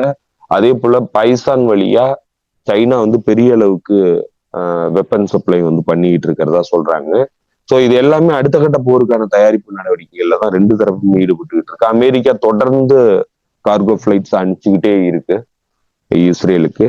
அவங்க ஸ்டாக் பையில வந்து இன்க்ரீஸ் பண்றாங்க. ஏற்கனவே சேதமடைஞ்ச பாதிக்கப்பட்ட ஏர் டிஃபென்ஸ் சிஸ்டத்தெல்லாம் வந்து மறுபடியும் வந்து அது எல்லாத்தையும் சரி பண்றதுக்கான பணிகள்ல வந்து ஈடுபட்டு இருக்கிறாங்க. அதே போல ஏரோ 3 மிசைல்ஸ் வந்து பெரிய அளவுக்கு உற்பத்தி பண்றதுக்கான திட்டமிடலோட செயல்பட்டுக்கிட்டு இருக்காங்க. அவங்க என்ன உற்பத்தி பண்ண போறாங்க, அமெரிக்கா கிட்ட இருந்து வாங்க போறாங்க, அதுதான் உற்பத்தின்னு சொல்லிக்குவானுங்க. ஸோ அமெரிக்கா வந்து பெரிய அளவுக்கு கொடுத்துக்கிட்டு இருக்கு. ஸோ இது எல்லாமே வந்து அவங்க பண்றாங்க. 2 தரப்புமே வந்து தயாரிப்பு பணிகள்ல ஈடுபட்டுக்கிட்டு இருக்கு. அடுத்த கட்ட போருக்கான தயாரிப்பு பணிகள்ல ஈடுபட்டுக்கிட்டு இருக்கு. ஸோ போர் நடக்கும் அப்படிங்கிறது உறுதி. எப்ப நடக்குங்கிறது மட்டும்தான் இன்னைக்கு இருக்கிற கேள்வி. அதை தவிர வேற எந்த கேள்வியுமே கிடையாது 2 தரப்பு பொறுத்தல. அதே மாதிரிதான் வந்து லெபனான் ஹெஸ்புல்லாவை பொறுத்தளவுலையும். ஹெஸ்புல்லா வந்து ஆரம்பத்தில இருந்து இந்த சீஸ்ஃபயர் அக்ரி பண்ணதுல இருந்து தன்னை வந்து மீள் கட்டுமானம் பண்றதுக்கான பணிகள்ல முழுக்கையா வந்து ஈடுபட்டு இருக்கு. புது ரியாலிட்டிஸை வந்து அடாப்ட் பண்ணணும். சிரியால ஆட்சி மாற்றம் ஏற்பட்டு தீவிரவாதிகள் கையில சிரியா போயிடுச்சு. சிரியால இருந்து தாக்குதல் நடத்துறதுக்கான வாய்ப்புகளும் இருக்கு. அதை வந்து டாம் பெராக் வெளிப்படையாவே சொல்லியிருக்கான், அமெரிக்கன் ஆன்வாய். ஸோ அதனால அந்த அந்த விஷயத்த பார்க்கணும். அதே போல உள்ளுக்குள்ள இருக்கக்கூடிய 5ஆம் படைகளை பயன்படுத்துறதுக்கான வாய்ப்பு இருக்கு, அதையும் பார்க்கணும். ஏற்கனவே இருந்த கமாண்டர் ஸ்ட்ரக்சரு அது எல்லாத்தையும் வந்து மாத்தி அமைக்கணும். ஏன்னா எல்லா இன்ஃபர்மேஷனும் அவனுங்கள்ட்ட இருக்கு, டேட்டா கலெக்ட் பண்ணியிருக்கானுங்க. ஸோ அதனால அதை எல்லாத்தையும் மாத்தி தன்னை தகவமைக்கணும். இப்ப மக்கள் மத்தியில முழுக்க ஆதரவு இருக்கு. லெபனானை பொறுத்தளவுல மக்கள் வந்து எப்பவுமே ரெசிஸ்டன்ஸ் பக்கம் தான் நிக்கிறாங்க. ஸோ அதனால அதுல எந்த சிக்கலும் இல்லை. அரசியல் சிக்கல் இருக்கு, அரசியல் பப்பட்டுகள் இருக்கிறானுங்க. அவனுங்க வந்து இன்னைக்கு ஹெஸ்புல்லாவுக்கு எதிராக பேச ஆரம்பிச்சிருக்கிறானுங்க. ஸோ அதெல்லாத்தையும் வந்து உள்நாட்டுல பெரிய சிக்கல் எழாத அளவுக்கு வந்து கவுண்டர் பண்ணி தான் வந்து அடுத்த கட்ட போருக்கான தயாரிப்பு பணிகள்ல ஹெஸ்புல்லா வந்து ஈடுபட்டு போகணும். ஸோ இப்போ இதெல்லாத்தையும் வந்து கால்குலேட் பண்ணி தான் வந்து அவங்க அமைதி காக்குறாங்க. அது எல்லாத்தையும் மனுவர் பண்ணி தான் வந்து போர் திணிக்கப்பட்டுச்சுன்னா கண்டிப்பா போய் தான் ஆகணும். அவங்களாம் ஆனா கண்டிப்பா போருக்கு போக மாட்டாங்க. ஏன்னா இவ்வளவு பெரிய சிக்கல்கள் வந்து அந்த நாட்டுக்குள்ள இருக்கு. ஸோ அதனால தயாரா இருக்கிறாங்க. அதற்காக தான் இப்ப சுவைதால வந்து தாக்குதல் நடத்தப்படுறதும், சுவைதால வந்து ஒரு இனப்புழுகளை அரங்கேற்றப்படுறதும் அந்த பின்னணியில தான் நடத்தப்படுறது. ஏன்னா அந்த பகுதிங்கிறது ரொம்ப முக்கியமான இடம் சுவைதாங்கிறது. அதாவது ஈராக்கோட பார்டரை கனெக்ட் பண்றதும் லெபனானை கனெக்ட் பண்றதும் அந்த பகுதி தான். ஸோ இப்படி இந்த முக்கியமான ஒரு பகுதியா இருக்கு. நாளைக்கு ஒரு போர் ஏற்பட்டுச்சுன்னாக்க உங்களுக்கு தெரியும், ஏற்கனவே ஹிஸ்புல்லாவுக்கு எதிரான போர் நடவடிக்கைக்கு இஸ்ரேல் தயாராகிட்டு இருக்குன்னு சொல்லப்பயே PMU யூனிட்ல இருந்து 2 லட்சம் வீரர்கள் உள்ளுக்கு போறதுக்கு தயாரா இருக்கிறாங்கன்னு சொல்லிட்டு PMU யூனிட் வெளிப்படையா சொல்லியிருந்தாங்க, ஈராக்கி ரெசிஸ்டன்ஸ். அதே போல யமன்ல இருந்து ஈராக்ல இருந்து ரெசிஸ்டன்ஸ் அமைப்புகள் ஒரு 30,000 பேர் போறதுக்கு தயாரா இருக்கிறோம்னு சொல்லியிருந்தாங்க. ஸோ இதெல்லாம் வந்து இந்த சாலிடாரிட்டியை காட்டுறதுக்காக நேரடி போர்ல ஈடுபடுறதுக்கு இந்த ரெசிஸ்டன்ஸ் அமைப்பு வீரர்கள் பல்வேறு இடங்கள்ல மாறி போறதுக்கு தயாரா இருந்தாங்க. ஸோ இப்ப இந்த மாதிரியான சினாரியோஸ் எல்லாமே இருக்கிறதுனால அதை எல்லாத்தையும் கவுண்டர் பண்ணிட்டு தான் வந்து அடுத்த பெரிய போருக்கு போகணுங்கிறதுல மேற்கத்திய தரப்பு தயாரா இருக்கிறானுங்க, பிளான் பண்றானுங்க. ஸோ அதற்காக ஒவ்வொரு பகுதியா வந்து அவனுங்க ஐசோலேட் பண்றானுங்க. அதுலதான் லெபனான் ஐசோலேட் பண்றதுக்கான முயற்சியில தான் சிரியாவை வீழ்த்தினானுங்க. அதுக்கு எர்டோகான், கத்தார் போன்ற நாடுகள்லாம் வந்து பின்னாடி நின்று வேலை பார்த்தானுங்க. இப்போ சுவைதால வந்து ஒரு பெரிய இனப்படுகொலை உருவாக்கி அங்க ஒரு ஸ்பேஸ கிரியேட் பண்ணிருக்கானுங்க. ஐசிஸ் தீவிரவாதிகளை உள்ளுக்கு அனுப்புறதுக்கான எல்லா வேலைகளையும் ஈடுபட்டுக்கிட்டு இருக்கானுங்க. அப்படி ஈடுபடுத்தினாங்கன்னாக்கா பிஎம் யூனிட் வெளியேற முடியாது. பிஎம் யூனிட் அவங்க நாட்டை பாதுகாக்கிறதுக்கே அவங்களுக்கு நேரம் சரியா இருக்கும்னு நினைக்கிறாங்க. அதே போல இந்த அல்ஜுலானியினுடைய ஹெச்டிஎஸ் தீவிரவாதிகள் லெபனான் மீது தாக்குதல் நடத்தினா ஹெஸ்புல்லா அவனுங்க கூட டைம் முழுமையா வந்து ஸ்பெண்ட் பண்ண வேண்டியிருக்கும். வாக்மயர்ல மாட்டிக்கும். அங்க பெரிய சதுப்பு நிலம் மாதிரி அது. ஸோ அதுல இருந்து வெளியில வர முடியாதுங்கிறதுக்காக அதையும் துண்டணும்னு நினைக்கிறாங்க. எல்லா பக்கத்துலயும் மல்டி டைரக்ஷன்ல அவனுக்கு வந்து எல்லா திட்டத்தையும் வந்து இப்ப செயல்படுத்த ஆரம்பிச்சிருக்கிறானுங்க. அவங்கள்ட்ட இருந்த எல்லா டூலையும் இன்னைக்கு பயன்படுத்த ஆரம்பிச்சிருக்கிறானுங்க. ஸோ அதனால இதை எல்லாத்தையும் பார்க்கணும். அதுக்காக தான் வந்து ஹெஸ்புல்லா வந்து இவ்வளவு தூரம் மௌனம் காக்குது. இது எல்லாத்தையும் பார்த்து தான் கால்குலேட் பண்ணி தான் வந்து அவங்க இயங்க முடியும். ஏன்னா ஹெஸ்புல்லாங்கிறது ஒரு நாடு கிடையாது. ஒரு நாடா இருக்கும்போது அதனுடைய இது வந்து வேற. அதனுடைய திட்டமிடல்ல இருந்து அதனுடைய போர் தந்திரங்கள்ல இருந்து எல்லாமே வேற. ஆனா அது ஒரு நாடு கிடையாது. டிப்ளமேட்டிக்கான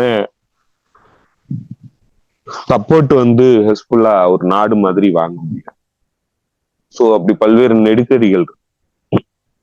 ரெண்டாவது, ஏற்கனவே ஏற்பட்ட போர்ல தெற்கு பகுதிகளில் வீடுகளை இழந்தவங்க, உயிரிழப்புகளை சந்திச்சவங்க, மட்டடமானவங்க, அவங்களுக்கு எல்லாம் நிதி உதவி பண்றதுக்கான முயற்சியை தடுத்து வச்சுக்கிட்டு இருக்கு அமெரிக்கா. அவங்கள மீள்கட்டுமானம் பண்ண முடியாம குண்டுகளை வீசிட்டு இருக்கு இஸ்ரேலு. அதுக்கு வர்ற நிதியை முழுக்க முழுக்க தடுத்து வச்சுட்டு இருக்கிறது அமெரிக்கா தான். சோ அதனால பல்வேறு நெருக்கடிகள் மக்களுக்கும் இருக்கிறதுனால அதெல்லாம் இன்னும் சரி பண்ண முடியாத சூழ்நிலையில தான் லெபனான் இருக்கு. சோ இவ்வளவு சிக்கல்கள் இருக்கு. சோ அதனாலதான் இவங்க எல்லாருமே அமைதியா இருக்கிறாங்க. உறுதியா சொல்லலாம், அடுத்த பெரிய போருங்கிறது வாசல்ல நிக்குதுங்கிறது மட்டும் நம்ம தெளிவா சொல்லலாம். ஓகே ஓகே தோழர். இதுல நான் ஒரு விஷயம் ஆட் பண்ணணும்னு நினைக்கிறேன்.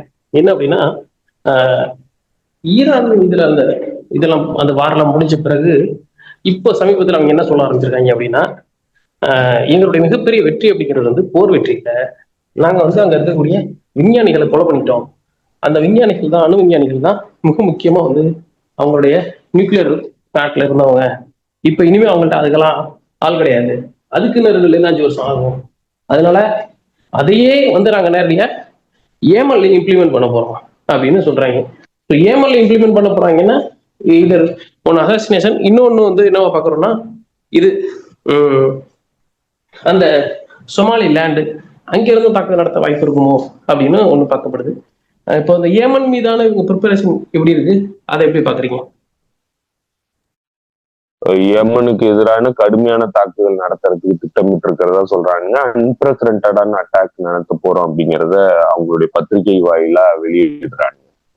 ஏற்கனவே அமெரிக்கா பண்ண முடியாது, இவங்க என்ன பண்ண போறாங்கன்னு தெரியல. அமெரிக்கா கிட்ட எல்லா பவரும் இருக்கு. அமெரிக்கா சொன்னா கேட்கறதுக்கு பக்கத்துல எல்லா நாடுகளும் இருக்கு. இஸ்ரேல் சொன்னா கேட்கறதுக்கு அவனும் கிடையாது, அமெரிக்கா சொல்லணும். அமெரிக்காவினுடைய தயவுல தான் இவனுங்க எல்லா போரையும் நடத்துறாங்க. அதனால அமெரிக்கா சொல்லுவாங்க அப்படிங்கிற நம்பிக்கையோட வந்து பண்றாங்க. ஏன்னா அங்க இருக்கிறவனுங்க எல்லாருமே காட்டி கொடுத்தவனுங்களா இருக்கிறாங்க. அதனால இஸ்ரேலுக்கு கொடுத்தாங்கன்னா அமெரிக்கா கொடுத்தாங்க, இவனுங்களுக்கு எல்லாமே ஒண்ணு. சோ அதனால அந்த தைரியத்துல பேசுறானுங்க. அமெரிக்கா பண்ண முடியாததை இவனுங்க என்ன பண்ண போறாங்கன்னு தெரியல. என்னன்னா அமெரிக்காவுக்கு எனக்கு தெரிஞ்சு ஒன்னும் பெருசா அதை விட என்ன மாற்றத்தை வந்து பண்ண முடியும், இல்ல அதை விட பவர்ஃபுல் வெப்பன் இவங்க என்ன வச்சிருக்கிறாங்கன்னு எனக்கு தெரியல. அமெரிக்காவே புறமுதுகிட்டு ஓடினானுங்க. அவனுங்களை தாண்டி இவனுங்க என்னத்தை பெருசா கிழிக்க போறானுங்கன்னு தெரியல. சும்மா மிரட்டுவானுங்க, அதை மட்டும்தான் இவனுங்களால பண்ண முடியும். ஏற்கனவே அசாசினேஷன் பண்றதுக்கான முயற்சியில ஈடுபட்டானுங்க, அது முடியல. ஈரானுக்குள்ள கூட வந்து அவனுங்களால பண்ண முடிஞ்சது, யமனுக்குள்ள அது முடியலங்கிறது கிளியரா தெரியுது. அப்ப அதுல இருந்தே தெரியுது அவனுங்கள்ட்ட டார்கெட் பேங்க் கிடையாது. அசாசினேஷன் பண்ணுனாலும் அதற்கான இன்டெலிஜென்ஸ் இன்புட் அவங்கள்ட்ட இல்ல. இன்றைய வரைக்கும் அதுதான் நிலை. இருந்ததுன்னா நேரம் பண்ணிருப்பாங்க. அப்ப இல்லங்கிறது தான் தெரியுது கிளியரா. அதனால அங்கெல்லாம் ஒன்றும் பெருசா பண்ண முடியாது. இன்னொரு விஷயம், நீங்க சொன்ன அந்த சயின்டிஸ்ட கொலை பண்ணிட்டோம், அதனால இனிமே வந்து இன்னொரு 5 வருஷத்துக்கு ஈரான் நியூக்ளியர் வெப்பனை பத்தி யோசிக்கவே முடியாது அப்படின்னு சொல்றதெல்லாம் சீப்பை ஒழிச்சு வச்சுட்டேன் அதனால கல்யாணம் நின்று போங்கிற கதை தான். இங்க இருக்கிற இது தொடர்பா டெட் போஸ்டல் எம்ஐடி எம்ஐடியினுடைய ப்ரொஃபஸரா இருக்கக்கூடிய டெட் போஸ்டல். அவர் வந்து ஒரு நல்ல ஒரு வெப்பன் ரிலேட்டடான, குறிப்பா சொல்ல போனா நியூக்ளியர் வெப்பன் தொடர்பான டெக்னிக்கலா வந்து சவுண்டான ஒரு ப்ரொஃபஸர், சர்வதேச தளம் மதிக்கப்படக்கூடிய ஒரு ப்ரொஃபஸர். அவர் தான் OCPW கொடுத்த அறிக்கையை வந்து சிரியால புக்கால நடந்த அந்த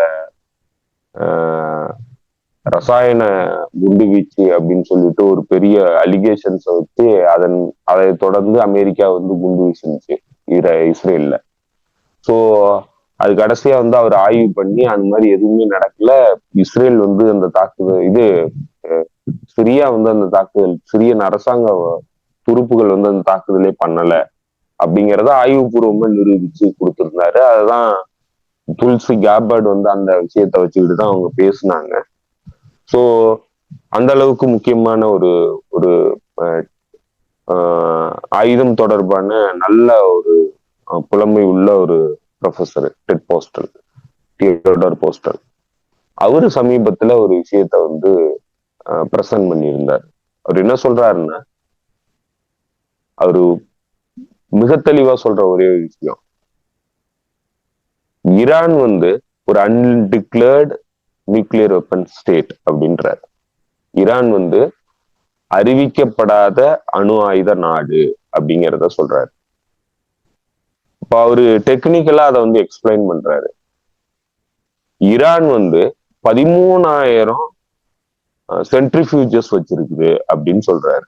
இது வந்து IAEA கொடுத்த தகவல் பிரகாரம் 13,000 சென்ட்ரிஃபியூஜஸ். 13,000 சென்ட்ரிஃபியூஜஸ் வந்து அந்த யுரேனியத்தை வந்து செறிவூட்டக்கூடிய கருவி, ஒரு சிலிண்டர் மாதிரி இருக்கக்கூடிய கருவி, 1 அடி அகலம் உள்ள ஒரு சிலிண்டர். அதுக்குள்ளதான் வந்து அது சுத்தி, அது உள்ளுக்கு வந்து ஒரு பெரிய ராடு இருக்கு. அந்த ராடு சுத்தி தான் இந்த என்ரிச்மெண்ட் வந்து நடக்குது. ஸோ இதுக்கு வந்து அவர் சொல்றாரு, ஒரு கேஸ்கேடுங்கிறது 174 சென்ட்ரிஃபியூஜஸ் அடங்கியதுதான் ஒரு கேஸ்கேடு. ஒரு சென்ட்ரிஃபியூஜஸ்ல இந்த யுரேனியம் வந்து என்ரிச் ஆகி அது கேஸ் ஃபார்ம்ல இருக்கிறது, அது வந்து இன்னொரு சென்ட்ரிஃபியூஜஸ்க்கு போய் அதுல மீண்டும் வந்து செறிவூட்டப்பட்டு இப்படி 174 சென்ட்ரிஃபியூஜஸ்ல வந்து தொடர்ந்து இந்த என்ரிச்மெண்ட் நடந்துகிட்டே இருக்கும். அது வந்து ஒரு கேஸ்கேட் அப்படிங்கிறாரு. ஸோ இந்த ஒரு கேஸ்கேடுங்கிறது 174.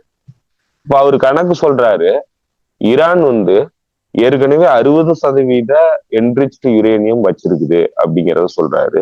அது 408 கிலோ 60% என்ரிச்டு யுரேனியம் ஈரான்கிட்ட இருக்கு. அதன் மூலமா மட்டும் 10 நியூக்ளியர் பாம் வந்து தயார் பண்ண முடியும் அப்படிங்கிறத சொல்றாரு. 10 நியூக்ளியர் பாம்னா ஒரு ஒரு ஒரு 4-5 கிலோ அது எப்படி சொல்றதுன்னா கிலோ டன் அப்படின்னு சொல்லுவாங்க. 5 கிலோ சைஸ்ல யுரேனியம் உள்ள ஒரு குண்டு 10 குண்டுகள் தயாரிக்க முடியும் ஈரானால அப்படின்றாரு.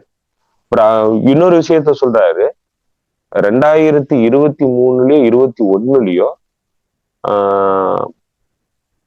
IAEA கொடுத்த தகவல் பிரகாரம் எங்கேயோ ஒரு இடத்துல வந்து IAEA வந்து அவங்களுடைய இன்ஸ்பெக்ஷன்ல வந்து கண்டுபிடிச்ச விஷயம் என்னன்னா, ஈரான் 84.7% என்ரிச் பண்ண யுரேனியம் பார்ட்டிகல்ஸ் அவங்க கண்டுபிடிச்சதா 2020 அவங்க கொடுத்திருக்கிறாங்க. அதை பத்தி பெருசா யாரும் பேசலன்றாரு. 84.7% என்ரிச்டு யுரேனியத்தோட பார்ட்டிகல் நாங்க கண்டுபிடிச்சோம் அப்படின்னு சொல்லியிருக்கிறாங்க IAEA. இது வந்து 2020லயே. அப்ப அவர் சொல்றாரு, பின்னாடி வந்து அதாவது 2019 ட்ரம்ப் இந்த JCPOAல இருந்து வெளியேறதுக்கு அப்புறம் என்ரிச்மெண்ட் ஃபெசிலிட்டியையும் என்ரிச் பண்றதையும் வந்து மானிட்டர் பண்றதுக்கு அலோவ் பண்ணிச்சு ஈரானு. ஆனா சென்ட்ரிஃபியூஜஸ் ப்ரொடக்ஷனை வந்து மானிட்டர் பண்றதுக்கு அலோவ் பண்ணல அப்படின்றாரு. அப்படின்னா எத்தனை சென்ட்ரிஃபியூஜஸ் ப்ரொடியூஸ் பண்ணாங்க இந்த இடைப்பட்ட காலத்துல அப்படிங்கிறது யாருக்கிட்டையுமே டேட்டா கிடையாது. அவரு சொல்ற கணக்கு பிரகாரம் குறைஞ்சது ஒருவேளை தாக்குதல் நடத்திட்டால் கூட, ஈரான் மீது தாக்குதல் நடத்தப்பட்டால் கூட அடுத்த ஒரு வாரத்துக்குள்ள ஈரானால குண்டை தயாரிச்சு பயன்படுத்த முடியும் அப்படின்றாரு. அதற்கான வெஹிக்கிள் சிஸ்டம் வந்து ஈரான்கிட்ட இருக்கான்னா, ஈரானுடைய அதாவது 120 கிலோ சுமக்கக்கூடிய அளவுக்கு கெப்பாசிட்டியில வெஹிக்கிள் இந்த குண்டை வந்து பயன்படுத்தணும் அவர் சொல்றாரு. ஆனா ஈரான்கிட்ட இருக்கிறது இப்போ, அதாவது வார்ஹெட்டை பொறுத்தளவுல ஈரான்கிட்ட 2000 கிலோ வார்ஹெட் சுமக்கக்கூடிய அளவுக்கு கெப்பாசிட்டியில அவங்கள்ட்ட வெஹிக்கிள் இருக்கு ஆல்ரெடி ராக்கெட். அதை இவங்க ஆல்ரெடி பரிசோதனை பண்ணிட்டாங்க, போர்லயும் பயன்படுத்தி டெஸ்ட் பண்ணியிருக்கிறாங்க.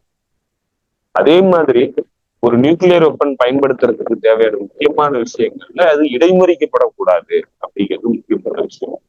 ஸோ அதை இடைமறிக்கிறத வந்து அவாய்ட் பண்ணி உங்களால தாக்குதலை நடத்த முடியுமான்னா, ஈரான்கிட்ட உறுதியான டெக்னாலஜி இருக்கு. ஏன்னா அவங்கள்ட்ட டெக்காய்ஸ் வந்து அவங்க யூஸ் பண்ண முடியும். ஒரு ராக்கெட்ல வந்து இப்ப 2000-3000 கிலோ உள்ள ஒரு ராக்கெட்ல பல பாகங்களை தனித்தனியா பிரிச்சு விழ வைக்க முடியும்.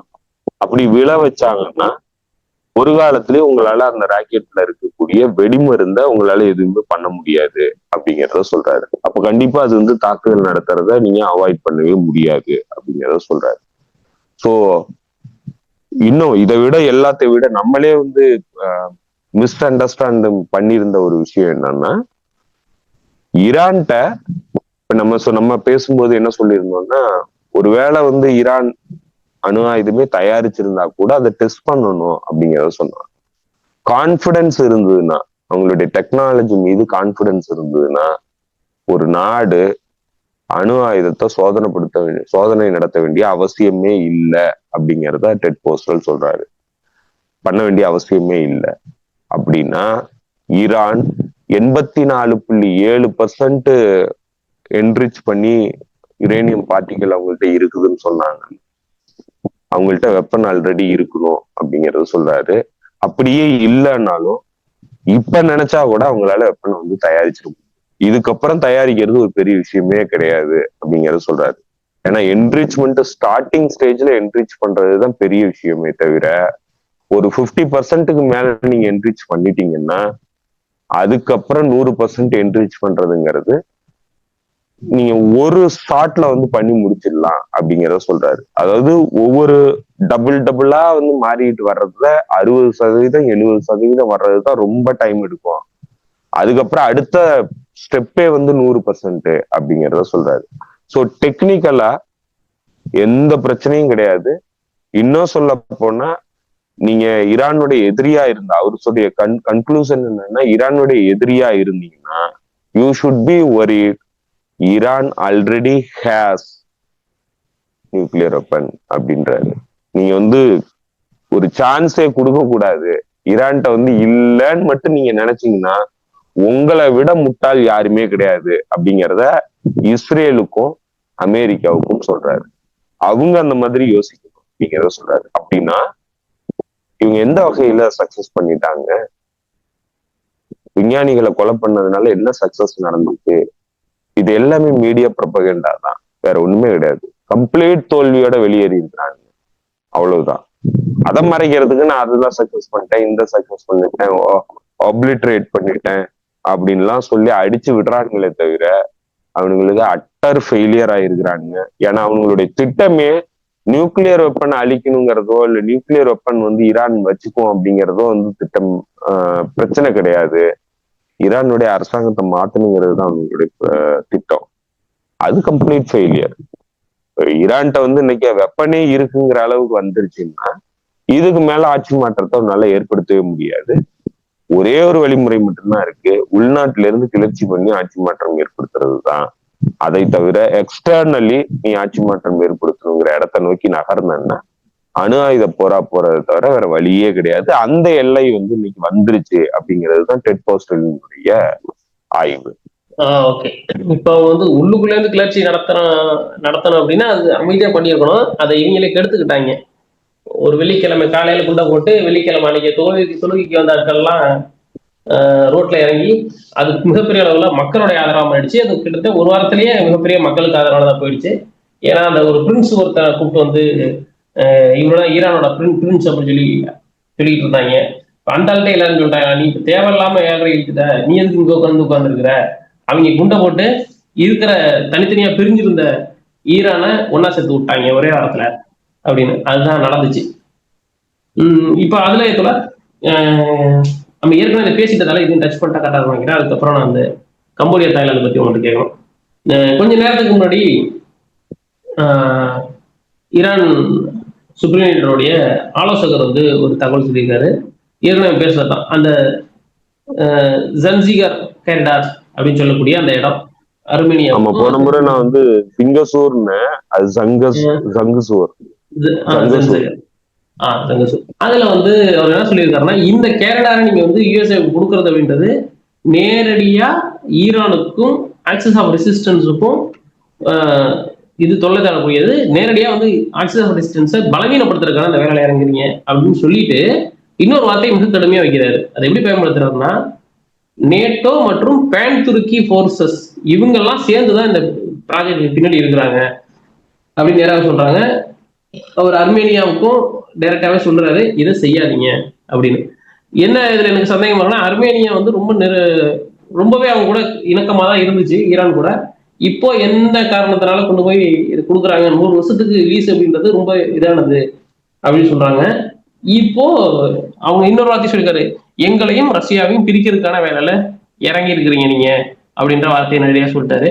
இது நம்ம இவர் தான் வந்து இவரை போய் பார்த்துட்டு வந்தது, புட்டினை மீட் பண்ணிட்டு வந்ததுக்கு அப்புறம் இன்னைக்கு இதை பேசியிருக்கிறாரு. இதுல ரஷ்யாவும் ஈரானும் என்ன நடவடிக்கை எடுக்க போகுது? ஏன்னா பேசிட்டே இருந்தாங்கன்னா நடக்காது. அவங்க எழுதி கொடுத்துட்டாலும் ஒண்ணும் பண்ண முடியாதுல்ல அடுத்து. இல்ல இதெல்லாம் வந்து ஃபேஸ் பண்ணி தான் ஆகணும். ஏன்னா நாம மீண்டும் மீண்டும் சொல்றது ஒரே ஒரு விஷயம் தான். இன்னைக்கு உலகத்தை பொறுத்தளவு இல்ல, எல்லா நாம்ஸும் போயிருச்சு, அவ்வளவுதான். இப்போ இன்னும் சொல்ல போனா கர்னல் வில்கர்சன் வந்து லாரி வில்கர்சன் வந்து போன வாரத்துல ஒரு விஷயத்த சொன்னாரு. நம்ம ஆல்ரெடி 3ஆம் உலகப் போர்ல இருக்கோம் அப்படிங்கிறத அவரு எந்த சந்தேகமும் இல்லாம நம்ம வந்து உறுதியா சொல்லலாம். நம்ம ஆல்ரெடி 3ஆம் உலகப் போர்ல இருக்கோம், மையத்துல இருக்கோம் அப்படிங்கிறத சொல்றாரு. கிட்டத்தட்ட அதுதான் உண்மை. அந்த நிலை வந்துருச்சு. இனிமே வந்து எந்த ஒளிவு மறைவும் கிடையாது. எந்த விஷயத்தையும் யாரு எதை வேணாலும் பண்றதுக்கு தயாரா இருக்கிறாங்க ஏகாதிபத்திய சக்திகள். ஸோ அதனால இன்னைக்கு தீவிரவாதிகளை வந்து அரண்மனையில உட்கார வச்சுக்கிட்டு புகழாரம் சுட்டுவானுங்க, தீவிரவாதிகளுக்கு பயிற்சி கொடுப்பானுங்க, எல்லா விஷயத்தையுமே பண்ணுவானுங்க. இப்போ போன வாரத்துல கிட் கிளாரன்பர்க் வந்து ஒரு ஆர்டிக்கல் எழுதியிருந்தாரு, எக்ஸ்போஸ்வே.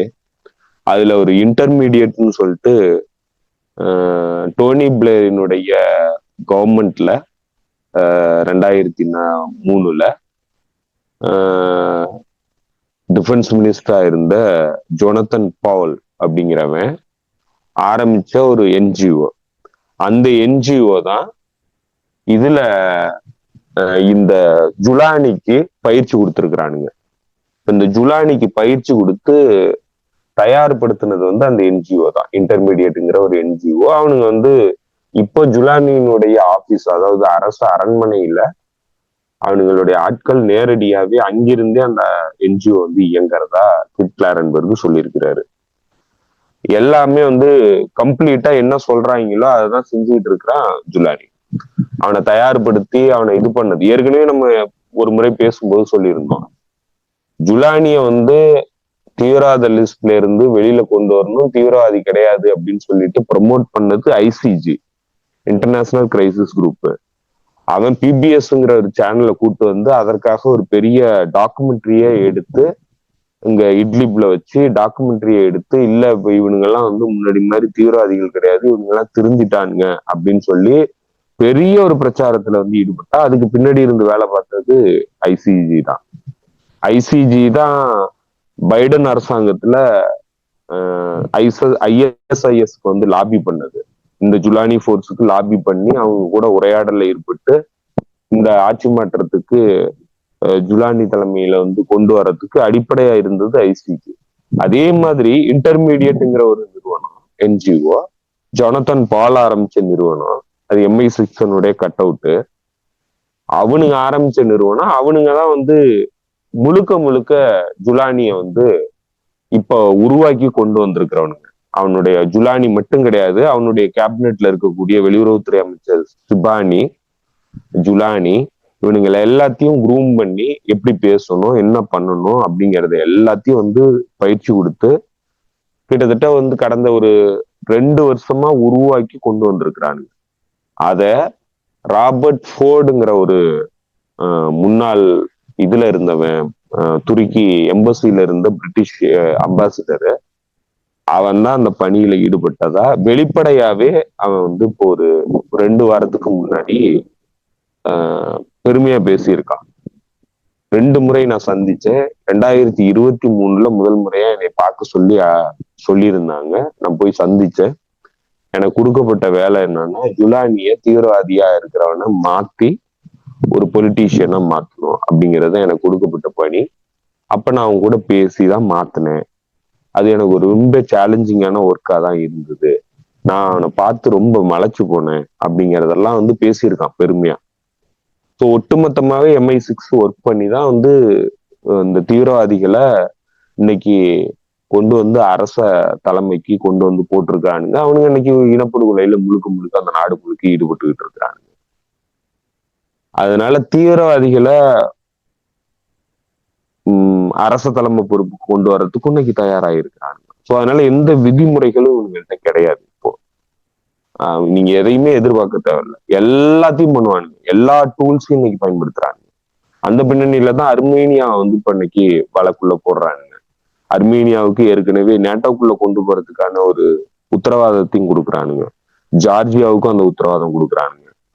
யுக்ரைனுக்கும் கொடுக்குறானுங்க. ஸோ இது எப்படின்னா ஒட்டுமொத்தமா இந்த யூரேஷியன் கான்டினென்டினுடைய மையங்களை வந்து முக்கியமான நாடுகளை எல்லாத்தையும் மையப்படுத்தி தான் வந்து இந்த போர் நடவடிக்கைகளை அவனுங்க நகர்த்துறானுங்க. அதுல பொருளாதாரங்கிறது பிரதானமானதா இருக்கு. இப்போ நார்த் ஸ்ட்ரீம் பைப்லைனை உடைச்சு ஐரோப்பிய நாடுகளை தனிமைப்படுத்தினானுங்க யூரேஷியன் கான்டினென்ட்ல இருந்து பொருளாதாரத்தை பொறுத்தளவுல. இப்ப அப்படியே விரிவுபடுத்தி வரானுங்க. இப்ப மத்திய கிழக்கு நாடுகள், அவனுங்க பாஷையில மத்திய கிழக்கு, நம்ம இதுல சொன்னோம்னாக்க மேற்காசிய நாடுகளை தனிமைப்படுத்துறானுங்க.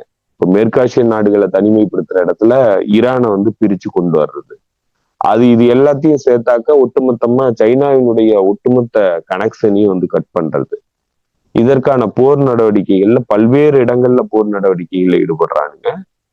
அதுல இந்த அர்மேனியா, அசர்பைஜான்ங்கிறது முக்கியமான ரோல் பிளே பண்ணுது.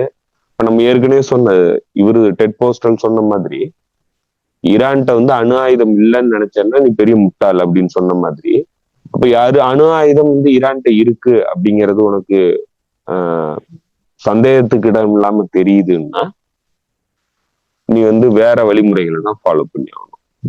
ஸோ அப்படியான ஒரு வழிமுறையா அசர்பைஜான், அர்மேனியா போன்ற பகுதிகளை வந்து நீங்க பயன்படுத்தும் போது ஈரான் வந்து அவங்களுக்கு எதிராக அணு ஆயுதத்தை வந்து பயன்படுத்தாது. ஏன்னா அணு ஆயுதம் இல்லாத நாடுகள் மீது அணு ஆயுதம் பயன்படுத்தப்படாது. இது எல்லாமே டிட்டரன்ஸ் வெப்பன் தான். ஸோ அதனால நேரடியான போருக்கு போனா நம்ம சிக்கல். அதனால மறைமுகமான போர் தான் வந்து இனிமே சரியான வழி. ஹைபிரிட் வார்ஃபேர்ல தான் முழுக்க ஈடுபடுறாங்க. ஏன்னா அமெரிக்காவினுடைய ஏகாதிபத்திய சக்திகளினுடைய பலம் வந்து இன்னைக்கு குறைஞ்சிருச்சுங்கிறத அவங்களுக்கு கிளியரா தெரியுது. அதனால தன்னால ஒரு நேரா போயெல்லாம் சண்டை போட்டு வின் பண்ண முடியாது. ஸோ அதனால யாரெல்லாம் பயன்படுத்தி பழி கொடுக்க முடியுமோ பழி கொடுக்கறதுக்கு தயாராயிட்டானுங்க. பழியாகிறதுக்கும் பலரும் தயாரா இருக்கிறானுங்க. ஸோ அதனுடைய விளைவுகள் தான் இன்னைக்கு எல்லா பகுதிகளிலும் போர் வந்து வெடிச்சுக்கிட்டு இருக்கு. இதுல தொடர் இப்போ எல்லா பகுதியிலும் போர் வெடிக்கிறது அப்படின்றத நம்ம கவனிச்சுட்டே இருக்கோம். எதிர்பார்க்காத ஒரு போரா நம்ம பேசாத ஒன்றா நடந்தது இந்த 4 நாள்ல. நம்ம கடந்த காலநிலைக்கு இந்த காலநிலைக்கு நடுவில் அந்த போர் தொடங்கி இன்னைக்கு நம்ம பேசிட்டு இருக்கிற இந்த நேரத்தில் ட்ரம்ப் உள்ள புகுந்து கம்போடியாவுக்கும் தாய்லாந்துக்கும் இடையில சண்டை வேண்டாம், நீங்க வந்து சமாதானமா போங்க அப்படின்னு சொன்னதாகவும் அதை கேட்டு வந்து நாளைக்கு மலேசியாவில் இப்போ தோழர்கள் அதை கேட்டுட்டு இருக்கும்போது மலேசியாவில் அதுக்கான பேச்சுவார்த்தை நடக்கும்னு நினைக்கிறேன், தாய்லாந்துக்கும் கம்போடியாவுக்கும் இடையில. இது எங்கேயும் தொடங்குச்சு அப்படின்னு சொல்லி நான் கொஞ்சம் நீண்டமான பதிவாக வந்து டெலிகிராமில் எழுதியிருந்தேன். ஒரு கோயில், அந்த கோயில் வந்து அவங்க கம்போடியா வந்து பிரான்ஸ் கிட்ட இருந்து விடுதலை வாங்கும்போது அந்த கோயிலை வந்து இவங்களுக்கு எழுதி வச்சுட்டு போயிட்டாங்க. அது வந்து இதுன்னு உங்களோட இடம் அப்படின்னு சொல்லிட்டு போயிட்டாங்க. அந்த கோயில் வந்து இல்லை எங்களுக்கு சொந்தமானது அப்படின்னு சொல்லி தாய்லாந்து கிளைம் பண்ணி வந்திருக்கு. இது அப்படியே போனதுல 1962 நடந்த சர்வதேச நீதிமன்ற வழக்குல வந்து தீர்ப்பு வந்து கம்போடியாவுக்கு சாதகமா வந்துருச்சு. இந்த இடம் வந்து கோயில் வந்து கம்போடியாவுக்கு தான் சொந்தம் அப்படின்னு சொல்லி அது அப்படியே போயிட்டே இருந்திருக்கு. அப்போ அவங்களும் அன்றைக்கு வேற வேண்டா விருப்ப வேற வழி இல்லாம தாய்லாந்தும் அதை ஏத்துக்குச்சு. திரும்ப 2008 வந்து அவங்க என்ன பண்றாங்க, 92லயே வந்து அங்கூர் வாட்டை, கம்போடியாவோட மிக முக்கியமான கோயிலா இருக்கக்கூடிய அங்கூர் வாட், அது 92லயே அதுக்கு வந்து யுனெஸ்கோ ஹெரிட்டேஜ் அந்த இது வாங்கிட்டாங்க, அந்த சர்டிபிகேட் வாங்கிட்டாங்க. அதுக்கப்புறம் 2008 இந்த கோயிலுக்கு வந்து அவங்க யுனெஸ்கோல இணைச்சிருங்க இதை அப்படின்னு கேட்குறாங்க. இணைச்சி அவங்க கொடுக்கும்போது அவங்க வந்து சில இடங்களையும் சில தூரம் காடுகளையும் வந்து இணைச்சி இவங்க மேப்ல கொடுத்துட்டதாகவும், இல்லை இது எங்களோட இடம் அப்படின்னு சொல்லி தாய்லாந்து வந்து சண்டை தொடங்கியிருக்கு. அங்க தொடங்கின சண்டை 2008 சண்டை, 11 சண்டை, 13 சண்டைன்னு கிட்டத்தட்ட நிறைய பேர் இறந்துருக்காங்க. ஒரு லெவல் தாண்டி போய் திரும்ப வந்து 2013 நடந்த எகைன் திரும்ப நடந்த வழக்குல ICJ International Court of Justice வந்து இந்த இடம் வந்து கம்போடியாவுக்கு தான் சொந்தம், இங்க வந்து தாய்லாந்து ஆணவம் இருக்கக்கூடாது, வெளியில போங்க அப்படின்னு சொல்லிட்டாங்க. இதெல்லாம் வந்து இதனுடைய ஹிஸ்டரி தோழர்களுக்கு தெரியுறதுக்காக சின்னதா. இப்ப வந்து இந்த போன வாரத்துல இந்த ஜூலை மாசத்துல ஒரு 17ஆம் தேதி 18ஆம் தேதி கன்னி வெடி தாக்குதல்ல அந்த பக்கம் தாய்லாந்து பக்கம் இருக்கிற ஆட்களை கொண்டுட்டாங்க இவங்க அப்படின்னு ஒரு குற்றச்சாட்டு எழ ஆரம்பிச்சது. அதே போல நடந்த ஒரு சண்டையில வந்து லாவோஸ், தாய்லாந்து, கம்போடியா இது மூணுக்கும் இடைப்பட்ட இடத்துல அந்த ஜாயின் பண்ற இடம் எமரால்டு ட்ரையாங்கிள்னு சொல்றாங்க. அங்க நடந்த ஒரு சண்டையில கம்போடிய வீரர் ஒருத்தரை அவங்க சுட்டு கொண்டுட்டாங்க தாய்லாந்து தரப்புல. இப்படி இது தொடர்ந்து நடக்கதான் திரும்ப என்ன பண்ணிருக்கு, 24ஆம் தேதி காலையில F-16 அமெரிக்கா தயாரிப்பான F-16 போர் விமானத்தை வச்சு கம்போடியாவுடைய ராணுவ முகாம்கள் மேல தாக்குதல் நடத்திருக்காங்க. இங்கதான் இது தொடங்குது. தொடங்கினா இவங்க இங்கேருந்து ஆற்றலை செல்ல வீச ஆரம்பிச்சிட்டாங்க. அவங்க திரும்ப அவங்க வான்வழியா தாக்குறது. இவங்க முடிஞ்ச அளவுக்கு இவங்க பிளைட் இவங்கள்ட்ட இல்லை கம்போடியா கிட்ட. இவங்க கையில இருக்கிறது எல்லாத்தையும் வச்சு இவங்க தாக்குறாங்க. அவங்க பிளைட்டால தாக்குறாங்க. இரு தரப்புலையும் இது வரைக்கும் 30 பேர் இறந்து போயிருக்காங்க. 1,70,000 பேர் 2 தரப்புல இருந்து வீடுகளை விட்டு வெளியேறி இருக்கிறாங்க. இதெல்லாம் இப்ப நடந்தது. இதுதான் தோழர்களுக்கு தெரியிருக்காதான் சொல்றேன். இதெல்லாம் வந்து நம்ம வெளியில பத்திரிகையில பார்க்கக்கூடிய விஷயங்கள். அரசியலா இதுல இருக்கிற அரசியலா பேச வேண்டியது என்ன அப்படின்னு ஒரு கேள்வி வந்துச்சு. அதுல என்னன்னா, பேன் ஏசியன் ரயில்வே அப்படின்னு சொல்லி சைனா வந்து கம்போடியா, தாய்லாந்து, லாவோஸ், வியட்நாம், மேல இருக்க மியான்மர்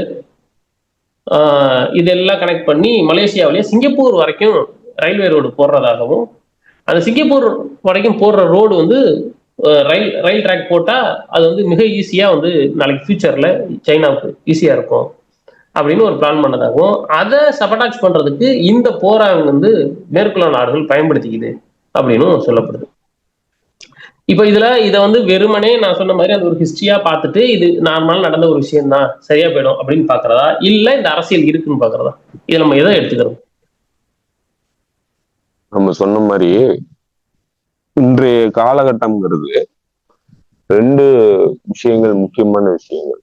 இது நடக்கிறது வந்து அவரு கர்னல் லாரி வில்கர்சன் சொல்ற மாதிரி வந்து 3ஆம் உலக போர். இப்போ 3ஆம் உலக போர்னா அணிசேர்க்கை நடக்கும், இருதரப்புக்குமான அணிசேர்க்கை நடக்கும். அந்த அணிசேர்க்கையில நடுநிலைமைங்கிறவனுங்களை வந்து தாக்குவாங்க. நம்ம ஏற்கனவே ஒரு முறை பேசும்போது சொன்னோம், இதுல நடுநிலைமையா இருக்கிறவங்களுக்கு எல்லாருக்குமே ஆப்பு இருக்கு அப்படின்ட்டு.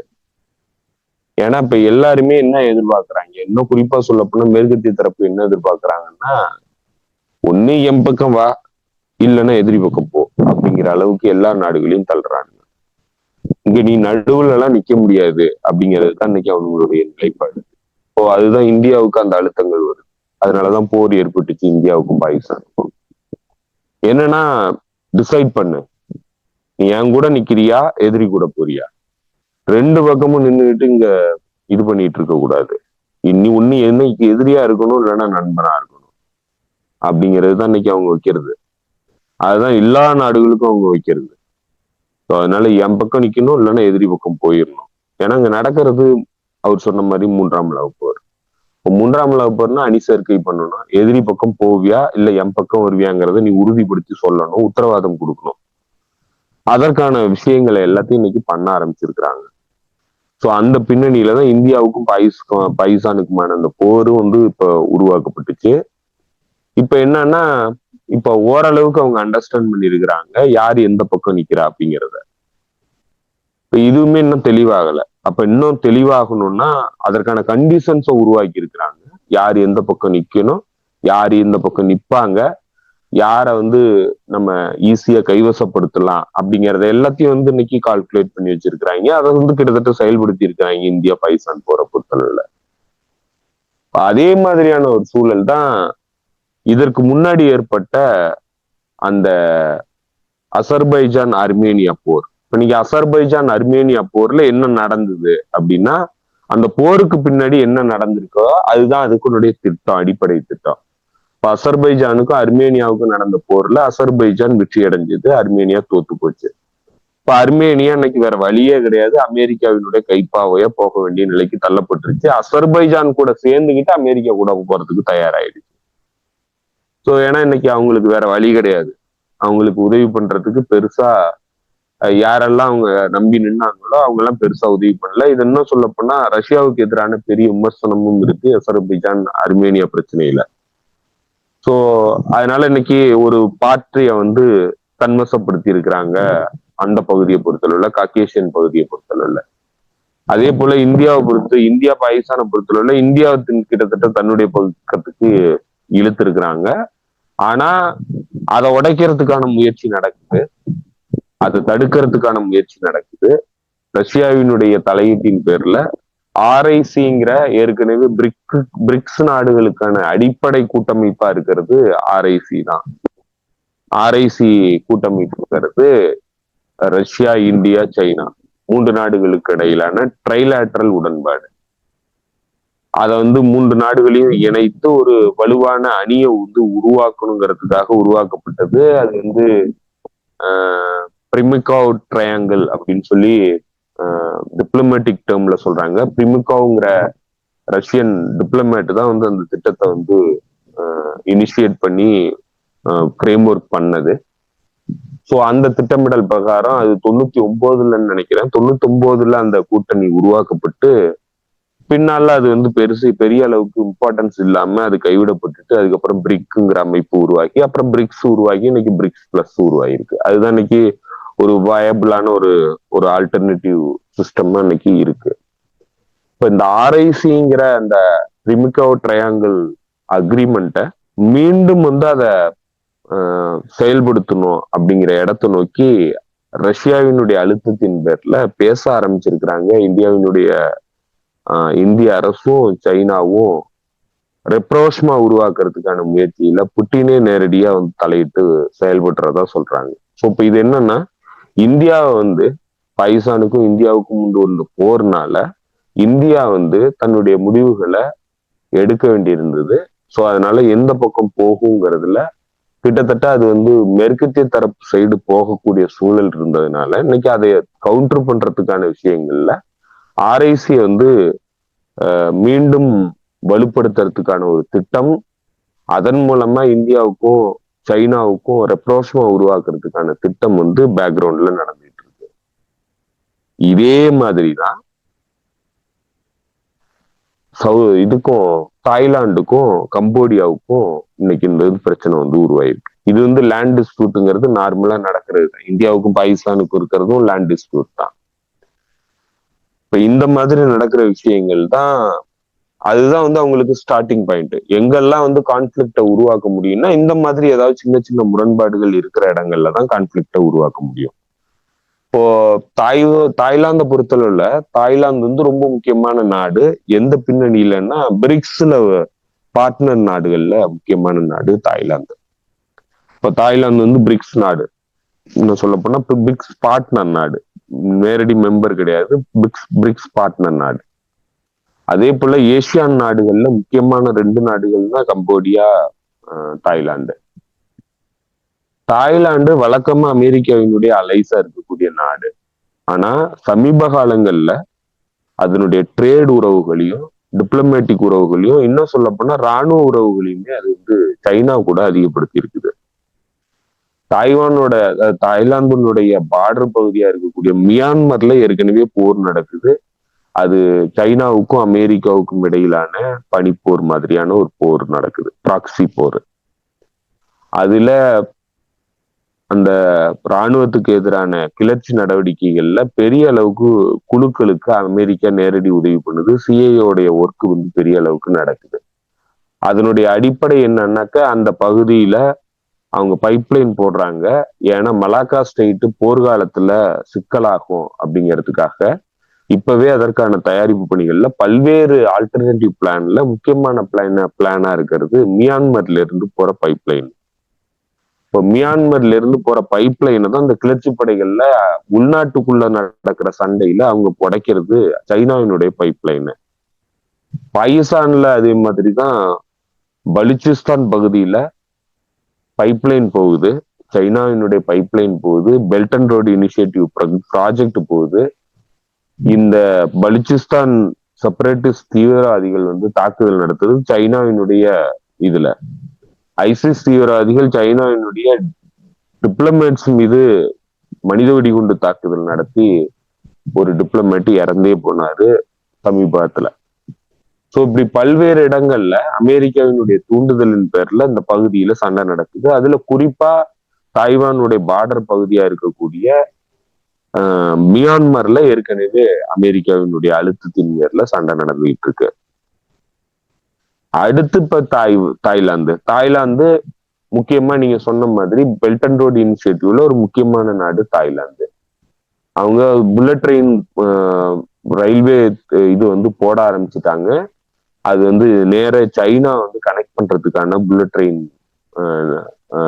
இன்வெஸ்ட்மெண்ட்ஸ் இன்ஃப்ராஸ்ட்ரக்சர் டெவலப்மெண்ட் நடந்துட்டு இருக்கு. பல இன்ஃப்ராஸ்ட்ரக்சர் ப்ராஜெக்டுக்கு சைனா வந்து முதலீடு பண்ணுது தாய்லாந்துல. இப்ப தாய்லாந்துல ஏற்கனவே இருந்த அரசு, குறிப்பா சொல்ல போனா ஒரு அலிகாக்கி குடும்பத்துக்கிட்ட இருந்த அரசு அமெரிக்காவினுடைய ஆதரவு சக்தியா இருந்தது. இப்பவும் வந்து சில அதிகாக்கு இருக்காங்க, அரசாங்கத்தை கட்டுப்படுத்தக்கூடிய இடத்துக்குள்ள இருக்கக்கூடிய அதிகாக்கு. அவனுங்க எல்லாம் அமெரிக்காவினுடைய கையாளா இருக்கிறாங்க. என்இடி பெரிய அளவுக்கு ஒர்க் பண்றதா பிரெயின் பெர்லிட்டிக் வந்து சொல்றாரு. என்இடி வந்து பெரிய அளவுக்கு ஃபண்ட் பண்ணுது, பல கட்சிகளுக்கு ஃபண்ட் பண்ணுது, அப்போசிஷன் அமைப்புகளுக்கு ஃபண்ட் பண்ணுது, ஆக்டிவிஸ்டுகளுக்கு ஃபண்ட் பண்ணுது. அதனாலதான் இடையில வந்து போராட்டங்கள் பெரிய அளவுக்கு அரசுக்கு எதிரான போராட்டங்கள் நடந்தது. ஆட்சி கூட உளுந்து சமீபத்திலேயே வந்து கலைக்கப்பட்டு மீண்டும் வந்து புது ஆட்சி உருவாக்கப்பட்டுச்சு. ஏற்கனவே கலைக்கப்பட்ட ஆட்சி ஒரு பெண் தலைமையிலான ஆட்சி. அது அவங்க குடும்பம் வந்து அதுக்கு முன்னாடி ஆட்சியில இருந்தது. அந்த அம்மா வந்து வெளியேற்றி ராணுவம் வந்து அவங்கள வெளியேற்றினதுக்கு அப்புறம் புது ஆட்சி உருவாக்கி இப்ப புது ஆட்சி நடக்குது. ஸோ கம்போடியாங்கிறது அமெரிக்காவினுடைய ஒரு டூலா அந்த பகுதியில இருக்கு, முக்கியமான டூலா இருக்கிறதா சொல்றாங்க. கம்போடியா அரசாங்கம் கிட்டத்தட்ட அமெரிக்கா கூட தான் எல்லா ட்ரேடு உறவுகளையும் வச்சுக்குது. பெரிய அளவுக்கு உற்பத்தி ஏற்றுமதி இறக்குமதி அமெரிக்கா கூட தான் இருக்கு. இப்ப தாய்லாந்தும் ஒரு காலத்துல அமெரிக்காவினுடைய முழுமையான கட்டுப்பாட்டுல இருந்த ஒரு நாடு. இன்னும் குறிப்பா சொல்ல போனா ஈராக் போர்ல நேரடியா தாய்லாந்து வந்து வீரர்கள் அனுப்பி சண்டைக்கு அனுப்பி இருந்தது அமெரிக்கா கூட. 2001 2006 வரைக்கும் இடம்பெற்ற அந்த ஆட்சிங்கிறது முழுமையான அமெரிக்காவினுடைய கட்டுப்பாட்டுல இருந்து அமெரிக்காவினுடைய பப்பட்னால் நடத்தப்பட்ட ஆட்சி. ஸோ அந்த காலகட்டத்துல அமெரிக்காவினுடைய சேவகனா தாய்லாந்து வந்து இருந்திருக்கு. அதுக்கப்புறம் காலப்போக்குல நடந்த மாற்றங்கள், இப்ப இருக்கிற அரசாங்கங்கிறது சைனாவுக்கு இணக்கமான ஒரு முகத்தை காட்டக்கூடிய ஒரு அரசாங்கம். அது வெறும் சைனாவுக்கு ஆதரவான அரசாங்கம்னு சொல்றதுக்கு பதிலா தன்னுடைய நாட்டினுடைய வளர்ச்சிக்காக திட்டங்கள் செயல்படுத்தணுங்கிறதுக்காக இன்வெஸ்ட்மெண்ட், எதிர்காலம் எல்லாத்தையும் கருத்தில் கொண்டு அது தன்னுடைய ஃபாரின் பாலிசியா இந்த மாதிரி வடிவமைக்குது. ஸோ இப்போ இந்த இடத்துலதான் அது வந்து பிரிக்ஸினுடைய பார்ட்னர் நாடா சேர்க்கப்படுது. இப்போ பிரிக்ஸினுடைய பார்ட்னர் நாடா சேர்க்கப்பட்டதுக்கு அப்புறம் இப்போ அதுக்கு குடைச்சல் வந்து கொடுக்கப்படுது. ஜியோ பொலிட்டிக்கலா இப்ப தாய்லாந்து வந்து டிசைட் பண்ணணும், இதர் வந்து சைனா கூட போகணும், சைனாவினுடைய அணிக்கு போகணும், இல்லைன்னா அமெரிக்கன் அணிக்கு போகணும். அது வரைக்கும் அழுத்தங்கள் கொடுக்கப்படும். அப்படி இல்லைன்னா கம்போடியா மூலமா குடைச்சல் வந்து கொடுத்துக்கிட்டே இருப்பாங்க. கம்போடியா மட்டும் இல்ல, லாவோஸுக்கும் தாய்லாந்துக்குமே பிரச்சனை இருக்கு. அடுத்து மியான்மர் கூடயும் பிரச்சனை வர்றதுக்கான வாய்ப்பு வரும். ஏன்னா மியான்மர் பக்கத்துல ஒரு ஒரு செப்பரேட்டிஸ்ட் குரூப் தனிநாடு கேட்டு போராடிட்டு இருக்கிறாங்க. ஸோ இப்படி பல்வேறு இடங்கள்ல தாய்லாந்துக்கு பிரச்சனைகள் ஏற்படுறதுக்கு வாய்ப்பு இருக்கு. ஸோ இப்ப இதெல்லாம் வந்து அழுத்தம். இதெல்லாம் வந்து நான் பண்ணுவேன், ஒண்ணு உன் ஆட்சியை வந்து மாத்தி எனக்கு சார்பான ஆட்சியை வந்து கொண்டு வா, அப்படி இல்லைன்னா என் கூட வந்து நீ இணைஞ்சிக்க, என் கூட என்னுடைய அணிக்கு வந்துரு, இல்லைன்னா நீ வந்து சிதையறதை தவிர வேற வழி கிடையாது, நான் எல்லா தரப்பிலான சிக்கலையும் உனக்கு உருவாக்குவேன் அப்படிங்கிறது தான் இது பின்னாடி இருக்கக்கூடிய அரசியல். இன்றைய காலகட்டம் கிட்டத்தட்ட அது 3ஆம் உலகப் போர். இந்த 3ஆம் உலகப் போர்ல அணி சேர்க்கை நடக்குது. இப்ப நீ எனக்கு எதிரியா இருக்கணும், இல்லைன்னா என்னுடைய நண்பனா இருக்குங்கிறத நீ அடையாளப்படுத்து. அதற்கு சரியான சந்தர்ப்பம் என்னன்னா போர் உருவாக்குறதன் மூலமா அழுத்தத்தை கொடுத்து என் தரப்புக்கு நான் இழுப்பேன். அப்படி வரலன்னா உன்னையும் நான் எதிரி பட்டியல்ல சேர்த்துட்டு உனக்கு எதிரான எல்லா நடவடிக்கைகளையும் பண்ணுவேன். அதுதான் இன்னைக்கு ஏகாதிபத்திய சக்திகள் அமெரிக்கா வைக்கிற திட்டம். இப்ப இந்த திட்டத்துக்குள்ள இப்ப இந்த நாடுகள் எல்லாமே வராங்க. இப்ப இந்த நாடுகள் வந்து இது எல்லாமே நம்ம ஏற்கனவே சொன்னோம். இந்த பார்டர்ல ரிம்லேண்ட்ல யூரேஷியன் கான்டினென்டுடைய ரிம்லேண்ட்ல கான்ஃபிளிக்ட் வந்து இன்னைக்கு ஃபயர் ஜோனா இருக்கு. ஸோ அது விரிவடைஞ்சே போகுது. இப்ப இந்தியா பாகிஸ்தானு, இதுல பாலஸ்தீனு, யமனு, சிரியா, லெபனான், ஈரானு, அப்படியே அந்த அந்த பக்கத்துக்கு போனீங்கன்னாக்க ரஷ்யாவினுடைய பார்டர்ல இருக்கக்கூடிய யுக்ரைனு, இப்ப இந்த பகுதி முழுக்க சண்டை வந்துருச்சு. இப்ப அடுத்து அப்படியே மூவ் ஆகி கிழக்கு பக்கம் போகுது. கிழக்கு பக்கம் முழுக்க வந்து இது எல்லாமே ரிம்லேண்ட்ல தான் நடக்குது. இந்த சண்டையெல்லாம் மையப்பகுதிக்கு போறதுக்கு முன்னாடி ரிம்லேண்ட்ல நடந்துட்டு வருது. அதனுடைய அடுத்த பகுதியா அடுத்து பிலிப்பைன்ஸுக்கும் சைனாவுக்கும் சண்டை உருவாக்கப்படலாம். தாய்வானுக்கும் சைனாவுக்கும் சண்டை உருவாக்கப்படலாம். அப்படியே போனா நார்த் கொரியாவுக்கும் ஜப்பானுக்கும், நார்த் கொரியாவுக்கும் சவுத் கொரியாவுக்கும் சண்டை உருவாக்கப்படலாம். இப்படி வரிசையா கிட்டத்தட்ட வந்து யூரேஷியன் கான்டினென்டுடைய மையத்தை நோக்கி இந்த ரிம்லேண்ட்ல விளிம்பு கடலின் விளிம்புல இருக்கக்கூடிய எல்லா நாடுகள்லயும் சண்டைய ஆரம்பிச்சிருக்கிறாங்க அப்படிங்கறத மட்டும்தான் நம்ம இதுல இருந்து புரிஞ்சுக்கணும். அதுக்கு பல்வேறு வகையான யுக்திகளை அவங்க பயன்படுத்துறாங்க. அதுல ஒரு யுக்தியா தாய்லாந்துல நடக்கிற பிரச்சனையை நம்ம பார்க்கலாம். தாய்லாந்துல இந்த மாதிரியான சிக்கலை வந்து உருவாக்குறாங்க. இதுல வந்து ரொம்ப சைலண்டா இருக்கிறதா நான் பாக்குறது வந்து நார்த் கொரியாவை தான். அவங்க என்ன பிளான் பண்றாங்க? ஏன்னா இந்த வந்து நீங்க சொன்னீங்க இன்னும் அதுக்கான டைம் வரல, அவங்க எல்லாம் இப்போதைக்கு வரமாட்டாங்க, அங்கே டைம் வரல அப்படின்னு நீங்க ஒரு தடவை சொல்லியிருந்தீங்க. இப்போ அவங்களோட பொசிஷன் என்ன? அவங்க எந்த அளவுக்கு ப்ரிப்பேர் ஆயிருக்கிறாங்க? இல்ல அந்த இதோட நிப்பாட்டிக்கிறாங்களா? அங்க ரஷ்யாவுக்கு ஆதரவா வந்து உக்ரைன்ல சண்டை போடுறதுக்கு போயிருக்காங்க, அதோட நிப்பாட்டிக்கிறாங்களா? இல்ல வேற ஏதாவது அவங்க ப்ராசஸ்ல இருக்காங்களா இப்போ? ஏற்கனவே நார்த் கொரியாவுக்கு எதிரான சண்டை ஆரம்பிக்கிறதுக்கான எல்லா ப்ராசஸையும் அமெரிக்கா பண்ணிட்டாங்க. அதனாலதான் வந்து அங்க ஒரு இராணுவ கிளர்ச்சியை உருவாக்குறதுக்கான நடவடிக்கை நடந்தது. எமர்ஜென்சி டிக்ளேர் பண்றதுக்கான நடவடிக்கையில அந்த அரசாங்கம் அகப்பட்டு போச்சு. அந்த அதிபர் வந்து ஜெயிலுக்கு போனாரு. அது எல்லாமே எதற்கான திட்டமிடல்னா நார்த் கொரியா கூட சண்டை ஆரம்பிக்கிறதுக்கான திட்டமிடல் தான். அந்த அந்த திட்டம் மட்டும் செயல்பட்டு இருந்ததுன்னா நார்த் கொரியாவோட சண்டை வந்து இன்னைக்கு ஆரம்பிச்சிருக்கும். சவுத் கொரியா நார்த் கொரியா சண்டை அப்போ அது கிட்டத்தட்ட உலக போரா போயிருக்கு. ஏன்னா ரஷ்யா வந்து நேரடியா போர்ல வந்து பங்கெடுக்கும். ஏன்னா ரஷ்யாவும் அதுவும் அதாவது மிலிட்ரி அலைன்ஸ்குள்ள இருக்குது. ரெண்டும் வந்து அலைஸ். அதே போல சைனாவுக்கும் நார்த் கொரியாவுக்கும் மிலிட்ரி உடன்பாடுகள் இருக்கு. ஸோ இந்த 2 நாடு கூட சண்டை இழுக்கணும்னா நார்த் கொரியா கூட சண்டை இழுத்துட்டாங்கன்னா 2 நாடு கூட சண்டை வந்துடும். ஸோ அந்த மாதிரியான ஒரு சினாரியோ வந்து உருவாக்கி அது தடுக்கப்பட்டிருக்கு. உள்நாட்டினால தடுக்கப்பட்டிருக்கு. அதாவது சவுத் கொரியாக்குள்ள இருந்த அந்த நாட்டின் மீது அக்கறை உள்ள நபர்கள் வந்து அரசியல்வாதிகள் தடுத்து நிறுத்தி அந்த அந்த அதிபரை வந்து கைது பண்ணிட்டாங்க. அதனால அந்த போர் வந்து தடுக்கப்பட்டிருக்கு. ஆனா ஏற்கனவே இவங்க பண்ண ஆரம்பிச்சிட்டாங்கிறது தான் கிளியரா தெரியுது. இப்ப நம்ம சொல்ற மாதிரி நீங்க மேற்கு எல்லையில எடுத்து கிட்டத்தட்ட கிழக்கு எல்லை வரைக்கும் இங்க வந்து போரை விரிவுபடுத்துறதுக்கான எல்லா பணிகளையும் ஈடுபட்டு கிட்டத்தட்ட செயல்படுத்த ஆரம்பிச்சிட்டாங்க அப்படிங்கிறத நம்ம சொல்றோம். போன முறை நம்ம பேசும்போதே சொன்னோம், நீங்க வந்து இந்த பக்கம் இப்படி போர் விரிவடைஞ்சு இப்படியே வருது, மேபி வந்து இது இப்படியே தொடர்ந்து இந்த பக்கம் போகலான்னா கிட்டத்தட்ட அதே மாதிரிதான் ஆயிடுச்சு. இப்போ தாய்லாந்துக்கும் கம்போடியாவுக்குமான சண்டையா விரிவடைஞ்சு அங்க போகுது. இல்லைன்னா அந்த சைட்ல இருந்து இந்த பக்கம் வரலான்னு மேபி அடுத்து நார்த் கொரியா சவுத் கொரியா பிரச்சனையை வந்து தூண்டி கொண்டு வர்றதுக்கான வாய்ப்பு இருக்கு. ஆனா இப்போ ஆட்சி மாற்றம் ஏற்பட்டு இருக்கிறதுனால அதுக்கான கால சூழல் மேபி இப்ப இருக்கிறதுக்கு வாய்ப்பு குறைவு.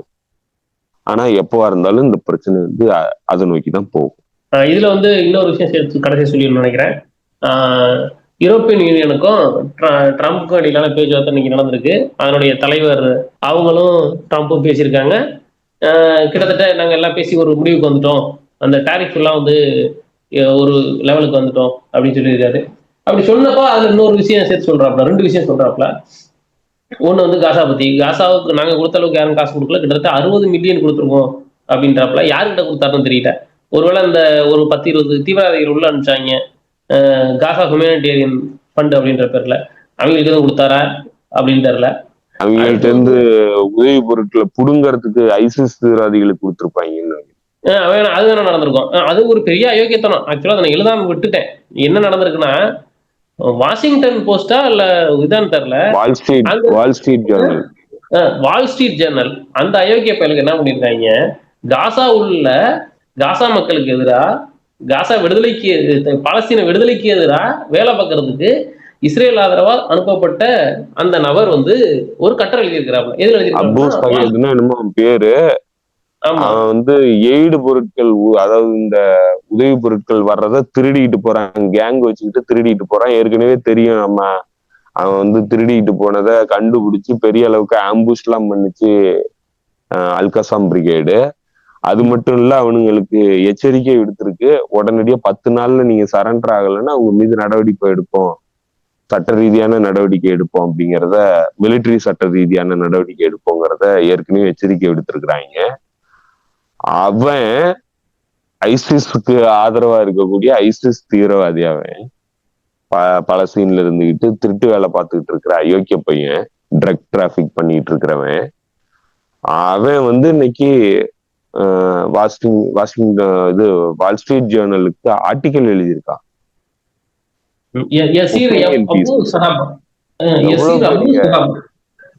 எவ்வளவு பெரிய டிஸ்கஸ்டிங் விஷயங்களை வந்து இந்த மேற்கத்திய தரப்பு பண்றாரு. இப்ப நம்ம சொன்ன ஏற்கனவே சொன்ன விஷயம்தான். இவங்க எல்லா எல்லையும் உடைச்சிட்டு எல்லா பக்கமும் போறதுக்கு தயாரா இருக்கிறானுங்க. எதையும் இன்னைக்கு வந்து அவனுங்க இத வந்து லிஸ்ட்ல இருந்து வச்சுக்கலாம், இது வேண்டாங்கிறதெல்லாம் கிடையாது. எது இருந்ததுனாலும் எடுத்துப்பானுங்க. எந்த எனக்கு இதை பார்த்தவொன்னு எனக்கு என்ன கேள்வி வந்துச்சு அப்படின்னா, இங்க இருக்கிறவங்களுக்கு ஒப்பீனியன் எழுதுறதுக்கு நீ ஒரு பேஜ் ஒதுக்கி கொடுத்தில்ல, அதனுடைய அதுல அந்த காசால மக்கள் ஓட்டு போட்டு தேர்ந்தெடுத்த ஹனியே பிரதமரா வந்தாரு, அவருக்கு எழுத இடம் கொடுத்தியா? அங்க இருந்த ராணுவத்தினுடைய தலைவரா இருந்த எஹியா சின்னருக்கு இடம் கொடுத்தியா எழுதுறதுக்கு? இல்ல அங்க இருக்கிற வேற யாராவது ஒருத்தரை வந்து எழுத விட்டியா? அவங்க தரப்புல இருந்து யாராவது எழுத விட்டியா? அதெல்லாம் பண்ணிருக்க மாட்டீங்கல்ல. உனக்கு யாரு வேண்டாலும் எல்லாத்தையும் பாருங்க. ஒரு பக்கம் ஜுலான்ற தீவிரவாதியை இதை அதிபராக்குறாங்க, ஒரு பக்கம் எசீர்ன்ற இன்னொரு தீவிரவாதிக்கு காலம் ஒதுக்கி எழுதுன்னு சொல்றாங்க வால் ஸ்ட்ரீட் ஜேர்னல்ல. இவங்க என்ன பண்ணிட்டு இருக்கிறாங்க? அப்ப வெளியில பாக்குறவங்க, அதாவது இவனுங்க இது வரைக்கும் உருவாக்கி வச்சிருந்த எல்லாத்தையும் இன்னைக்கு பயன்படுத்துறானுங்க, அவ்வளவுதான், வேற ஒண்ணுமே கிடையாது. 25 வருஷம் 30 வருஷம் போர் நடத்தி இருக்கிறானுங்க தீவிரவாதிகள். இதே ஐசிஸ் அல் கொய்தா தீவிரவாதிகளுக்கு எதிராக 30 வருஷம் போர் நடத்திருக்கானுங்க. 30 வருஷத்துல பல மில்லியன் மக்களை வந்து கொலை பண்ணி இருக்கிறானுங்க. பல நாடுகளை வந்து அழிச்சிருக்கிறானுங்க. பல நாடுகளை வந்து பஞ்சத்துல பட்டினி போட்டு வாட்டி இருக்கிறானுங்க, பஞ்சத்தை உருவாக்கி இருக்கிறானுங்க.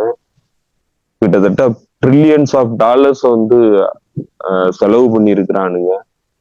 இவ்வளவும் பண்ணிட்டு இவனுங்களை அழிக்கிறதுக்கு தான் அந்த போருன்னு சொன்னானுங்க. அதன் மூலமா உலகத்தினுடைய விடுதலை போராட்ட அமைப்புகள், கிளர்ச்சிவாத அமைப்புகள், இடதுசாரி அமைப்புகள் எல்லாத்தையும் அழிச்சானுங்க. அழிச்சிட்டு கடைசி அதே தீவிரவாதிகளுக்கு இன்னைக்கு ஆர்டிக்கல் எழுதுறதுக்கு ஸ்பேஸ் கொடுக்குறானுங்க. இதுதான் இவனுங்களோட லட்சணம். சரி தோழர், நம்ம இறுதி நேரத்துக்கு வந்துட்டோம். ஒரு தோழர் ஒரு கேள்வி இருக்காரு, அதுக்கு மட்டும் சொல்லிட்டு டெலிகிராம் கேட்டிருக்காரு சமீல் யூசுப்னு. Bro, Israel has announced humanitarian ceasefire. தோழர் எது புரிஞ்சிருக்கான்னு தெரியல. நீங்க ஹியூமனிட்டி சீஸ்ஃபயர்லாம் அறிவிக்கல தோழர். Bro, Israel has announced humanitarian ceasefire. It is an acting game. Zionists have allowed air droppings which have killed people, not allowing air truck crossings. Are they trying to divert international opinion? அப்படின்னு. ஆமா, இது ஏற்கனவே நீங்க சொன்னதுதான். சர்வதேச நாடுகளோட இது இப்படி புரிஞ்சுதா தோழர்? அந்த யூகேல இருந்து வரக்கூடிய குரல்கள், வெஸ்ட்ல இருந்து வரக்கூடிய குரல்களை கொஞ்சமா ஆஃப் பண்றதுக்கான நடவடிக்கையா, இல்ல நீங்க சொன்ன மாதிரி தொடக்கத்துல சொன்ன மாதிரி இதெல்லாம் வெளியில மக்களுக்கு ஒரு தடவை காமிச்சிட்டு இன்னொரு பெரிய அட்டாக் ரெடி பண்றதுக்கான வேலையா? இது எல்லாமே கோஆர்டினேட்டரா தான் நடக்குது. என்னத்த அப்ப அவங்க அவனுங்களை தெரிஞ்சா என்ன பண்றாங்க. கன்வின்ஸ் பண்ணும்? ஏங்க 2 வருஷமா அக்கறை இல்லாதவனுங்க இன்னைக்கு மனிதாபிமான அடிப்படையில வரானுங்கன்னு அவனுங்க சொல்றத இவனுங்க, அதாவது இது எப்படின்னா அந்த கவுண்டமணி இதுல சொல்லுவான்ல, கரகாட்டக்காரன்ல, அவன் அடிக்கிறதும் இவன் நீ ஆடுறதும் அப்படின்ட்டு அந்த மாதிரி அவன் வாசிக்கவும் இவன் ஆடவும் அடாடாடாடா அப்படின்னு சொல்லுவான்ல, அந்த மாதிரி இவனுங்க அவன் வாசிக்கிற மாதிரி வாசிக்கிறான், இவன் ஆடுற மாதிரி ஆடுறான். வேற ஒண்ணுமே கிடையாது. எதுவுமே கன்வின்ஸ் பண்றதுக்கு எல்லாம் கிடையாது. அவங்க பத்திரிகைகள் எழுதுனதும் இவங்க பெரிய ஹியூமானிட்டேரியன் கிரைசிஸ் இருக்குன்னு சொல்றதும் எல்லாமே இவங்க ஏற்கனவே சொல்லி வச்சுதான் நடக்கிறதுதான். நீ சொல்லு, நான் கொஞ்சம் எல்லாமே இல்லைங்க. எப்படி அவனுங்க அவனுங்களுடைய பேட்டர்னை புரிஞ்சுக்கிறதுக்கு என்னன்னா அந்த மாதிரியான கண்டிஷன் இருக்கிற மாதிரி காமிச்சுக்கிட்டு அதுக்கு தகுந்த மாதிரி அந்த ப்ரெஷர்னாலதான் நான் வேலை பாக்குறேன் அப்படிங்கிற மாதிரி இவனுங்க ஒரு கண்டிஷன்ஸ உருவாக்கிட்டு நம்மள நம்ப வைக்கிறானுங்க. அதான் நடக்குது. அதாவது மேற்கத்திய தரப்புல இருந்து அழுத்தத்தை கொடுக்குற மாதிரி கொடுக்கறது, அதற்காக இவனுங்க வேலை பாக்குறாங்க மாதிரி காமிக்கிறது, அதை நம்ம முழுமையா நம்ப வச்சுட்டு இன்னொரு பக்கத்துல நம்ம ஏதோ ஒரு நாட்டு மேல குண்டை போடுறது, இதுதான் பண்றானுங்க. அதேதான் பார்க்கலாம். அடுத்து என்ன நடக்குதுன்னு ஒவ்வொன்றாதான் பார்க்கலாம். இதுல கடைசியா வந்திருக்க தகவல் யூரோப்பியன் யூனியன் கூட அட்ஜஸ்ட் பண்ணி அங்க பண்ணி 15% டேரிஃப் அப்படின்ற இடத்துக்கு வந்திருக்கிறாப்புல ட்ரம்ப். இதுதான் கடைசியா நம்மள்கிட்ட இருக்கிற தகவல். அதே போல இன்னைக்கு நடந்த தாக்குதல்லையும் ஜியோனிஸ்டுகள் வீழ்த்தப்பட்டிருக்கிறாங்க. இன்றைய தேதி வரைக்கும் இஸ்ரேல் ஒத்துக்கிட்ட மாதிரி பார்த்தீங்கன்னா அக்டோபர் 2023 தொடங்கி இப்போ வரைக்கும் 462 இஸ்ரேலிய துருப்புகள் வீழ்த்தப்பட்டதா அவங்க ஒத்துருக்காங்க. பட் குவான்டிட்டி அதை விட ஜாஸ்தியா தான் இருக்கும் அப்படின்னு சொல்றாங்க. நேற்று நடந்த ஒரு தாக்குதல் கிட்டத்தட்ட 10 பேர் உள்ள இருந்ததை அப்படியே அந்த கட்டடத்தை இடிச்சு விழ வச்சுட்டாங்க அப்படின்றாங்க. இன்னைக்கு நம்ம பேசிட்டு இருக்கிற இந்த நேரத்துல பிஃபோரா நடந்த ஒரு மைனிங் தாக்குதல்ல ஒரு பஸ்ஸே பஸ் இல்லை, ட்ரூப் கேரியர்னு சொல்லுவாங்க, அது மொத்தமா இதாயிருக்கு. அப்புறம் இன்னொன்னு ஒரு ஆக்சுவலா டெலிகிராம்ல தோழர் பார்த்துதாங்க தெரியும். விமன் சோல்ஜர்ஸ் நிறைய பேரை ஏத்திட்டு காசாவில் காசால இருந்து அந்த அவங்களோட டியூட்டி முடிச்சு திருப்பி போகும்போது, டியூட்டி முடிச்சுன்னா அதாவது குழந்தைகள் எல்லாம் கொண்டுட்டு அவங்க திருப்பி டெல்லவி போகும்போது நடந்த ஒரு தாக்குதல்ல 11 பேர் வந்திருக்காங்க. 11 பேரும் அங்கேயே இறந்துட்டாங்க அப்படின்னு ஒரு தகவல். அந்த தகவலை சொன்னது ஒரு செயற்பாட்டாளர். அவங்க யாருன்னா ரூமின்னு நினைக்கிறவங்க பேரு. அவங்க டெல்லவில இருக்கிறாங்க. ஒரு ஜூஸ், அவங்க ஒரு யூதர் தான், ஏமன்ல இருந்து போன யூதர். அவங்க ட்விட்டர்ல போட்டிருந்தாங்க, போட்டு அதை நம்ம எடுத்து போட்டிருந்தோம், இவங்க நேரம் போட்டிருக்காங்கன்னு. அதுக்கு மறுநாளே அவங்கள்ட்ட இருந்து கடைசியாக ஒரு ட்விட் வந்துச்சு. நைட்டு 1 மணிக்கு, அவங்க நைட்டு பாலஸ்தீன் நேரம் நைட்டு ஒரு 12 மணிக்கு 1 மணிக்கு ட்விட் போட்டிருந்தாங்க. என்ன போட்டிருந்தாங்கன்னா, மேபி என்ன இன்னும் கொஞ்சம் நேரத்தில் கைது பண்ணிடுவாங்க, இதுதான் நான் போடுற கடைசி ட்விட்டா இருக்கும் அப்படின்னு. அவங்க அத்தோட சரி. அதுக்கப்புறமேல அவங்கள்ட்ட இந்த ட்விட்டுமே வரல. இது எல்லாருக்குமே நடக்குது. ரொம்ப பர்டிகுலரா உள்ளுக்குள்ள இருக்கிற ஆட்கள் யாரெல்லாம் கொஞ்சமாவது ஏதாவது பேசணும், உண்மையை பேசணும் அப்படின்னு நினைச்சு டெல்லவிக்குள்ளே ஒருத்தர் 10ல 100ல ஒரு ஆள் இருந்தா அவங்க எல்லாத்தையும் கைது பண்றாங்க. இதான் தொடர்ந்து நடந்துட்டு இருக்கு. பார்க்கலாம் அடுத்தடுத்து வேற ஏதாவது இருக்கான்னு. தோழர் நீங்க என்ன சொல்லணுமா தோழருக்கு? இல்ல தோழர், வேற எதுவும் இல்ல. ஓகே. அப்புறம் தோழர்களுக்கு நாங்க போன தடவை நான் கொஞ்சம் ரொம்ப நேரம் செலவு பண்ணி தான் பண்ணியிருந்தேன்.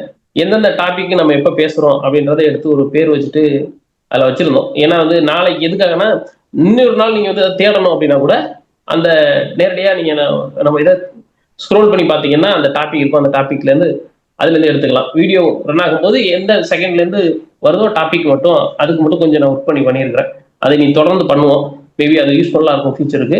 அதே போல அந்த டைமிங்கும் எடுத்து நான் டிஸ்கிரிப்ஷன்ல போட்டுறேன். நாளைக்கு எடுத்து யூஸ் பண்றது நல்லா இருக்கும். உங்க நேரத்துக்கு மிக்க நன்றி தோழர். நன்றி தோழர்களுக்கு. மீண்டும் சந்திப்போம் தோழர்களே. நன்றி, வணக்கம்.